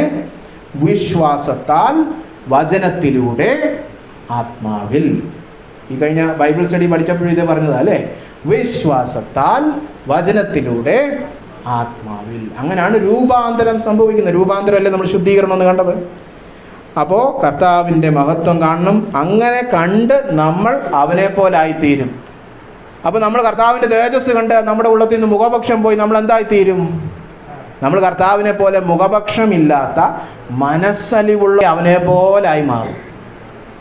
നമ്മുടെ ദൈവത്തിൻ്റെ ഒരു വിശേഷണമാണ് അവൻ മനസ്സലിവിൻ്റെ ദൈവമാണ്, അല്ലേ? നമ്മളതൊരിക്കൽ പഠിച്ചായിരുന്നു 1 തെസ്സലോനിയരിൽ നിന്ന്. അവൻ മനസ്സലിവിൻ്റെ ദൈവമാണ്. അപ്പോൾ എൻ്റെ ഈ ദൈവത്തിൻ്റെ ദയയും മനസ്സലിവും ഞാൻ കൂടുതൽ കൂടുതൽ കണ്ട് തേജസ് കണ്ട് ആ തേജസ്സിലോട് രൂപാന്തരം പ്രാപിക്കുമ്പോൾ ഞാനും അവനെ പോലായിത്തീരും. അങ്ങനെ നമ്മൾ കരുണയുള്ളവരാണെങ്കിൽ നമ്മൾ അവസാനം കണക്ക് കൊടുക്കാൻ ചെല്ലുമ്പോൾ നമുക്ക് കരുണ ലഭിക്കും, അല്ലേ? കരുണ കൊടുക്കുന്നവന് കരുണ തന്നെ ലഭിക്കും, അല്ലേ? അത് നേരത്തെ നമ്മുടെ സഹോദരനും അത് ഓർമ്മിപ്പിച്ചായിരുന്നു. നമ്മൾ നമ്മളെ തന്നെ വിധിക്കുമെങ്കിൽ നമ്മൾ വിധിക്കപ്പെടുകയില്ല, അല്ലേ? അതുകൊണ്ട് നമുക്ക് നമ്മളെ തന്നെ വിധിച്ച് മറ്റുള്ളവരോട് കരുണ കാണിക്കാം. അവസാനമായിട്ട് ഒരു വാക്യം വായിച്ച് അവസാനിപ്പിക്കാം. 2 കൊരിന്ത്യർ 5:16-17. 2 കൊരിന്ത്യർ 5:16-17. ഇന്നു മുതൽ ആരെയും ജഡപ്രകാരം ലോകപ്രകാരം ഒരു വ്യക്തിയെയും ഞങ്ങൾ അളക്കുന്നില്ല, അറിയുന്നില്ല. ഒരു നാൾ ഞങ്ങൾ യേശുക്രിസ്തുവിനെ പോലും അങ്ങനെ ജഡപ്രകാരമൊക്കെ അറിഞ്ഞ് തള്ളിക്കളഞ്ഞിരുന്നവരായിരുന്നു. ഇനിമേൽ അങ്ങനല്ല, വെളിപ്പാട് കിട്ടി നമുക്ക് യേശുക്രിസ്തു ആരാണെന്ന്. അതുകൊണ്ട് അതുപോലെ തന്നെ ഒരു വ്യക്തി ക്രിസ്തുവിലായാൽ പുതിയ സൃഷ്ടി. ഇനി അവന്റെ പഴയ പശ്ചാത്തലവും പാരമ്പര്യവും ഒന്നും പറഞ്ഞ് അവനെ ആരും വിവേചിക്കരുത്. ഒരുത്തൻ ക്രിസ്തുവിലായാൽ അവൻ പുതു സൃഷ്ടി, പഴയത് കഴിഞ്ഞുപോയി, എല്ലാം പുതുതായി തീർന്നിരിക്കുന്നു. ഇങ്ങനെ പുതു സൃഷ്ടിയായവരാണ് സഭയ്ക്കകത്ത് വന്നിരിക്കുന്നത്. അപ്പോൾ ഉടനെ അവരുടെ പശ്ചാത്തലം, അവരുടെ നിറം, അവരുടെ സ്വഭാവം, അവരുടെ സമ്പന്നതയൊക്കെ പറഞ്ഞിട്ട് അവരെ വിവേചിക്കുകയാണ്. നമ്മളെന്തോ പറയുന്നത്? അവർ പുതിയതായിട്ടില്ല, അവർ പഴയത് തന്നെയാണ്. നമ്മളും പുതുതായിട്ടില്ല, നമ്മൾ പഴയത് നന്നായി പറയും. അപ്പോൾ അന്യോന്യം നമ്മൾ എങ്ങനെ അംഗീകരിക്കണം? ഒരു വ്യക്തി ശരിയായ രീതിയിൽ മാനസാന്തരപ്പെട്ട് രക്ഷിക്കപ്പെട്ട് ദൈവ പൈതലാണെങ്കിൽ ആ വ്യക്തിയെ പുതു സൃഷ്ടിയായിട്ട് ഞാൻ അംഗീകരിക്കണം. അങ്ങനെ ആ വ്യക്തിയെ ഞാൻ സ്നേഹിക്കണം. അല്ലാതെ അവൻ സമ്പന്നനാണോ ദരിദ്രനാണോ, കാണാൻ കൊള്ളാവോ കാണാൻ കൊള്ളൂലേ, ഏത് ജാതിയിൽ നിന്ന് വരുന്നു, ഇതൊന്നും നോക്കിയല്ല നമ്മൾ തീരുമാനിക്കുന്നത്. പുതു സൃഷ്ടി ആണോ അല്ലേ? സഭയ്ക്കകത്ത് ആ ഒരു ചോദ്യമേ ഉള്ളൂ. രക്ഷിക്കപ്പെട്ടതാണോ രക്ഷിക്കപ്പെട്ട അല്ലേ? രക്ഷിക്കപ്പെട്ടാണ് നീ എൻ്റെ സഹോദരൻ സഹോദരി, രക്ഷിക്കപ്പെട്ട അല്ലെങ്കിൽ ഞാൻ നിന്നെ സുവിശേഷീകരിക്കും, അത്രേ ഉള്ളൂ. അല്ലാതെ വേറെ ലോകത്തിലെ ജഡപ്രകാരമുള്ള രീതിയിൽ ഞങ്ങൾ ആരെയും കാണുന്നില്ല. ഈ 5:17 എല്ലാ സുവിശേഷ യോഗങ്ങളിലും വിളിച്ചു പോവും. 16 സഭയ്ക്കകത്ത് ഒരിക്കലും പറയാറില്ല. പുതുസൃഷ്ടി പുതുസൃഷ്ടി എന്ന് പ്രസംഗിക്കും. പുതുസൃഷ്ടിയുടെ അർത്ഥം ഇതാണ്. ഇന്ത്യൻ സഭ ഇതുവരെ പഠിച്ചിട്ടില്ല. ആരെയും പഴയ പശ്ചാത്തലം വെച്ച് അളക്കുകയും പുച്ഛിക്കുകയും മാറ്റി നിർത്തുകയും ചെയ്യാൻ പാടില്ല. വേർതിരിവ് പാടില്ല. അങ്ങനെ ചെയ്യുകയാണ് നമ്മൾ മുഖപക്ഷം കാണിച്ച് നമ്മൾ പാപം ചെയ്യുകയാണ്. സഹോദര സ്നേഹം നമ്മുടെ ഇടയിൽ വളരട്ടെ. യേശു നമ്മളെ അംഗീകരിച്ചതുപോലെ നമുക്ക് അന്യോന്യം അംഗീകരിക്കാം. എങ്ങനെ യേശു നമ്മളെ അംഗീകരിച്ചത്? പൂർണ്ണ ഹൃദയത്തോടെ, അല്ലേ? മഹാകാരുണ്യവും ദയവും കാണിച്ചാണ് നമ്മളെ അംഗീകരിച്ചത്, അല്ലേ? നമ്മളെ ചുമ്മാ വിളിച്ചിരുത്തി അവിടെ ബാക്കി ഇരുന്നൊന്നും അല്ല പറഞ്ഞത്, അല്ലേ? എൻ്റെ മക്കളായിക്കോ എന്ന് പറഞ്ഞു. അതേ ഹൃദയ വിശാലത നമുക്കും ഉണ്ടാകട്ടെ. അങ്ങനെ നമ്മൾ അന്യോന്യം സ്നേഹിക്കുമ്പോഴാണ് കർത്താവ് പറഞ്ഞത്, നിങ്ങളുടെ സ്നേഹം കണ്ടിട്ട് ലോകം പറയും നിങ്ങൾ എൻ്റെ ശിഷ്യന്മാരാണെന്ന്, എന്നെ പോലെ സ്നേഹിക്കുന്നവരാണ് നിങ്ങളെന്ന്. നമ്മൾ ഇതൊന്നും ചെയ്യാതെ മൈക്കിൽ കൂടെ പോവുകയും മറ്റ് മതസ്ഥരുമായിട്ട് വാഗ്വാദത്തിന് പോവുകയും തർക്കത്തിന് പോവുകയൊക്കെ ചെയ്തേച്ച് പറയുകയാണ് ഇവിടെ സുവിശേഷീകരണത്തിന് വലിയ സ്വാതന്ത്ര്യമില്ല ഇന്ത്യയിൽ. ആദ്യം നമുക്ക് ചെയ്യാനുള്ളത് നമുക്ക് ചെയ്യാം. നമുക്ക് നമ്മുടെ വീടൊക്കെ ഒന്ന് അടിച്ച് വൃത്തിയാക്കാം, പിന്നെ പോയി മറ്റവൻ്റെ വീട് വൃത്തിയാക്കാൻ പോവാം, അല്ലേ? ഇന്ത്യയിലെ ഒരു രീതിയിൽ പറഞ്ഞ സുവിശേഷീകരണമൊക്കെ ഒന്ന് നിർത്തി ഈ ഹൗസ് ക്ലീനിങ് ഒക്കെ ഒന്ന് നടത്തേണ്ട സമയമായിരിക്കുന്നു. ചിലപ്പോൾ അതിനൊക്കെ ആയിരിക്കും ഇതുപോലുള്ളവന്മാരെ ദൈവം ഉയർത്തുന്നു. സുവിശേഷീകരണമൊക്കെ ഒന്ന് നിർത്തിക്കുക. നിങ്ങൾ ഈ പുറത്തെ കാര്യം മാത്രം നോക്കിയിട്ട് വീടിനകത്തിരിക്കുന്ന കോലം വല്ലതും അറിയുന്നുണ്ട് എന്ന് പറഞ്ഞാൽ നമുക്ക് നമ്മുടെ സഭയ്ക്കകത്തെ ശുദ്ധീകരണം നടത്താം. എന്താണ്? സഹോദര സ്നേഹം, അന്യോന്യം പുതുസൃഷ്ടി എന്ന രീതിയിൽ തന്നെ അംഗീകരിക്കാം. കൃപാലുവായ ദൈവത്തെ നമുക്ക് നമ്മുടെ ജീവിതത്തിലൂടെ വെളിപ്പെടുത്താം. അന്യോന്യം സ്നേഹം വർദ്ധിക്കട്ടെ. സ്നേഹം, അല്ലേ? സഹോദര സ്നേഹം ശരിയായ ഭക്തിയുടെ അടയാളമാകുന്നു. അങ്ങനെ മനസ്സലിവുള്ള വിശ്വാസം നമുക്ക് ഏവർക്കും ദൈവം പ്രദാനം ചെയ്യട്ടെ. നമുക്കൊരു നിമിഷം കണ്ണുകളടച്ച് പ്രാർത്ഥിക്കാം. തേജോമയനായ കർത്താവായ യേശു ക്രിസ്തുവിൻ്റെ നാമത്തിൽ പിതാവായ ദൈവമേ, ഞങ്ങൾ ഈ പ്രാർത്ഥന പ്രാർത്ഥിക്കുന്നു. കർത്താവെ, മുഖപക്ഷം, വിവേചനം, വേർതിരിവ് ഇതെല്ലാം ഞങ്ങളുടെ ഇടയിലുണ്ട് കർത്താവെ. ഇന്ത്യൻ സഭയിലുണ്ടെന്നും കേരള സഭയിലുണ്ടെന്നും ഒക്കെ പറയുന്നതിനപ്പുറത്തായിട്ട് ഞങ്ങളുടെ എല്ലാ ഹൃദയങ്ങളിലുണ്ട് കർത്താവ്. എൻ്റെ ഹൃദയത്തിലുണ്ട് കർത്താവ്. ഞങ്ങളുടേതായ വളർന്നു വന്ന പശ്ചാത്തലം, സാഹചര്യം, ഉന്നത ഭാവം ഇതെല്ലാം ഞങ്ങൾക്കുണ്ട് കർത്താവ്. ഞങ്ങളോട് ക്ഷമിക്കണമേ എന്ന് പ്രാർത്ഥിക്കുന്നു. ദൈവമായ കർത്താവെ, നിൻ്റെ തേജസ് ഒന്ന് കണ്ടെങ്കിൽ മാത്രമേ കർത്താവെ ലോകത്തിൻ്റെ മായാവലയത്തിൽ നിന്ന് ഞങ്ങൾക്ക് വിടുതൽ പ്രാപിക്കുവാൻ കഴിയുകയുള്ളൂ. ലോകമഹത്വം ചപ്പെന്നും ചവറുമെന്നും എണ്ണുവാൻ തക്കവണ്ണം, യേശുക്രിസ്തുവിൻ്റെ പരിജ്ഞാനം അതിശ്രേഷ്ഠമെന്ന് എണ്ണുവാൻ തക്കവണ്ണം പരിശുദ്ധാത്മാവിൻ്റെ ഒരു വെളിപ്പാട് ശുശ്രൂഷ ഞങ്ങൾക്ക് ഏവർക്കും നീ പകർന്നു നൽകണമെന്ന് ഞാൻ പ്രാർത്ഥിക്കുന്നു. കർത്താവ്, ഇത് റെക്കോർഡ് ചെയ്ത് പിന്നീട് ഇന്ത്യൻ സഭയിലുള്ള പലരും ഇത് കേൾക്കും. അവരുടെയും ഉള്ളത്തിൽ നീ പ്രവർത്തിക്കണമേ. ഞങ്ങളുടെ രാജ്യത്ത് കർത്താവേ, യേശു ക്രിസ്തുവിൻ്റെ സ്വഭാവത്തിനൊത്തവണ്ണമുള്ള ഒരു സത്യ സാക്ഷികളുടെ ഒരു കൂട്ടം ഉളവായി വരണമെന്ന് ഞങ്ങൾ പ്രാർത്ഥിക്കുന്നു കർത്താവേ. ഈ ഇന്ത്യ മഹാരാജ്യം ഇന്ന് വരെ ശരിയായ യേശു ക്രിസ്തുവിനെ സഭയിലൂടെ കണ്ടിട്ടില്ല കർത്താവേ. അതിനായിട്ട് ഞങ്ങൾ ക്ഷമ ചോദിക്കുന്നു കർത്താവേ. ഞങ്ങൾ ക്ഷമ ചോദിക്കുന്നു കർത്താവേ. 2000 വർഷമായിട്ട് ക്രിസ്തീയ സഭ വെച്ചു പൊറുപ്പിച്ചിരിക്കുന്ന ലജ്ജാകരമായ വ്യവസ്ഥകൾ കർത്താവേ, അത് ഞങ്ങളുടെ പാപമാണെന്ന് ഏറ്റുപറഞ്ഞ് ഞങ്ങൾ നിന്നോട് ക്ഷമ ചോദിക്കുന്നു കർത്താവേ. ഇനിയെങ്കിലും ഈ രാജ്യത്ത് നിന്റെ സ്വഭാവത്തിനൊത്തവണ്ണമുള്ള ഒരു സുവിശേഷ സംഘം ഉണർന്നു വരണമെന്ന് ഞാൻ പ്രാർത്ഥിക്കുന്നു. സത്യസാക്ഷികളായിട്ട് ജീവിപ്പാൻ ഞങ്ങളുടെയൊക്കെ അയൽപ്പക്കങ്ങളിലും കുടുംബങ്ങളിലും കർത്താവേ ജീവിപ്പാൻ ഞങ്ങളെ നീ സഹായിക്കണമേ കർത്താവേ.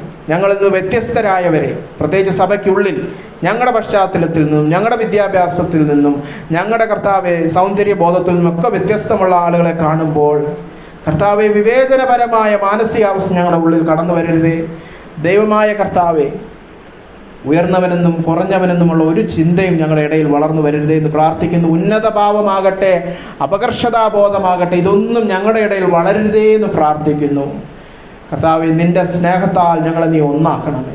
ഈ സഭയെ ഓർത്ത് പ്രാർത്ഥിക്കും, ഞങ്ങൾ ഒന്നാകണമേ കർത്താവ്. വ്യത്യസ്ത പശ്ചാത്തലത്തിൽ നിന്ന് കടന്നു വന്ന് ഞങ്ങൾ ഏവരും ഒന്നായിട്ട് കർത്താവെ അഴൂർ പഞ്ചായത്തിൽ നിനക്ക് യോഗ്യമായ ഒരു സാക്ഷ്യം കാഴ്ചവെച്ച് കർത്താവെ, നിന്റെ സ്നേഹം പ്രസംഗത്തിലൂടെ മാത്രമല്ല ജീവിതത്തിലൂടെയും ഞങ്ങളുടെ കർത്താവെ കൂട്ടായ്മയിലൂടെയും കാഴ്ചവെച്ച് അനേകർ നിന്നെ കാണുവാൻ ഇടയാകണമേ എന്ന് പ്രാർത്ഥിക്കുന്നു കർത്താവെ.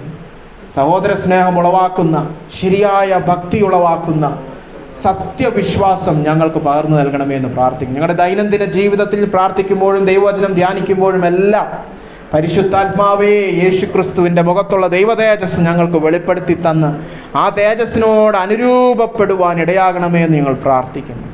കർത്താവിനെ വെളിപ്പെടുത്തുന്ന സത്യസാക്ഷികളായി ജീവിപ്പാൻ ഞങ്ങളെ നീ സഹായിക്കണമെന്ന് പ്രാർത്ഥിക്കുന്നു. ഇത്രത്തോളം ഇന്നത്തെ ഈ ആരാധനയെ നീ സഹായിച്ചതിനായിട്ട് സ്തോത്രം. വീണ്ടും നിന്റെ കർത്താവ് ജനത്തെ നിന്റെ കരുത്തിൽ സമർപ്പിച്ച് പ്രാർത്ഥിക്കുന്നു. കടന്നു വന്ന ഏവരെയും കർത്താവിനെ നീ അനുഗ്രഹിച്ചാട്ട് എന്ന് പ്രാർത്ഥിക്കുന്നു. അവരുടെ കുടുംബങ്ങളിൽ, അവരുടെ ശരീരങ്ങളിൽ, അവരുടെ വ്യക്തിപരമായ ജോലി സ്ഥലങ്ങളിലെല്ലാം അവർ അഭിമുഖീകരിക്കുന്ന പ്രയാസങ്ങളും ബുദ്ധിമുട്ടുകളും വെല്ലുവിളികളും ഒക്കെ നീ അറിയുന്നല്ലോ കർത്താവേ.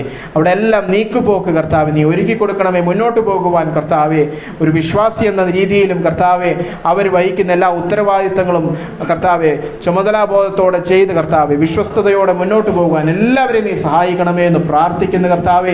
നീ ചെയ്യുന്ന എല്ലാ അത്ഭുതങ്ങൾക്കായിട്ടും സ്തോത്രം കരയേറ്റുന്നു കർത്താവ്. ഇന്ന് കടന്നു വരാൻ വയ്യാത്ത ഞങ്ങളുടെ സഹോദരങ്ങളെ ഓർത്തും പ്രാർത്ഥിക്കുന്നു. അവരെയും ആയിരിക്കുന്ന ഇടങ്ങളിൽ നീ പരിപാലിക്കണമേ എന്ന് പ്രാർത്ഥിക്കുന്നു. അടുത്ത ആഴ്ച വീണ്ടും ഞങ്ങൾക്ക് ഒന്നിച്ചുകൂടി നിന്നെ ആരാധിക്കുവാനുള്ള എല്ലാ മുഖാന്തരങ്ങളെയും ഒരുക്കണമേ. ഈ ഒരാഴ്ചക്കാലം കർത്താവെ നിന്നോടുള്ള കർത്താവെ അടുപ്പത്തിൽ, സംസർഗത്തിൽ നടക്കുവാൻ ഞങ്ങളെ നീ സഹായിക്കണമേ. ദുഷ്ടന്റെ എല്ലാ ചതിക്കുഴികളിൽ നിന്നും വിടുവിക്കണമേ. ലോകത്തിന്റെ വഴികളിലൊന്നും ഞങ്ങൾ പോകുവാൻ ഇടയാകരുതേ. പിന്മാറ്റത്തിലേക്ക് പോകരുതേ. ജീവനുള്ള ദൈവത്തെ ത്യജിച്ചു കളയുവാൻ ഒരു പ്രലോഭനത്തിനും കഴിയാതെ, ഓ ഭാഗ്യവാനെ പോലെ, ഓ ദൈവത്തെ സകലത്തിനും മീതെ എല്ലാത്തിനും ഉപരിയായി സ്നേഹിപ്പാൻ ഞങ്ങളെ നീ സഹായിക്കണമേ എന്ന് പ്രാർത്ഥിക്കുന്നു കർത്താവ്. പ്രാർത്ഥന കേട്ടിരിക്കാൻ സ്തോത്രം. സകല മാനവും മഹത്വവും അങ്ങേക്ക് തന്നെ കരയേറ്റുന്നു യേശു ക്രിസ്തുവിന്റെ നാമത്തിൽ തന്നെ. ആമേൻ, ആമേൻ. നമുക്ക് ആശീർവാദം സ്വീകരിക്കാം. വലിയവനായ നമ്മുടെ സ്വർഗീയ പിതാവിൻ്റെ സ്നേഹം, നമ്മുടെ കർത്താവായ യേശു ക്രിസ്തുവിൻ്റെ കൃപയും ആശ്വസിപ്പിച്ച് വഴി നടത്തുന്ന പരിശുദ്ധാത്മാവിൻ്റെ സംസർഗവും കൂട്ടായ്മയും നമ്മേവരോടും കൂടിയിരിക്കുമാറാകട്ടെ. ആമേൻ.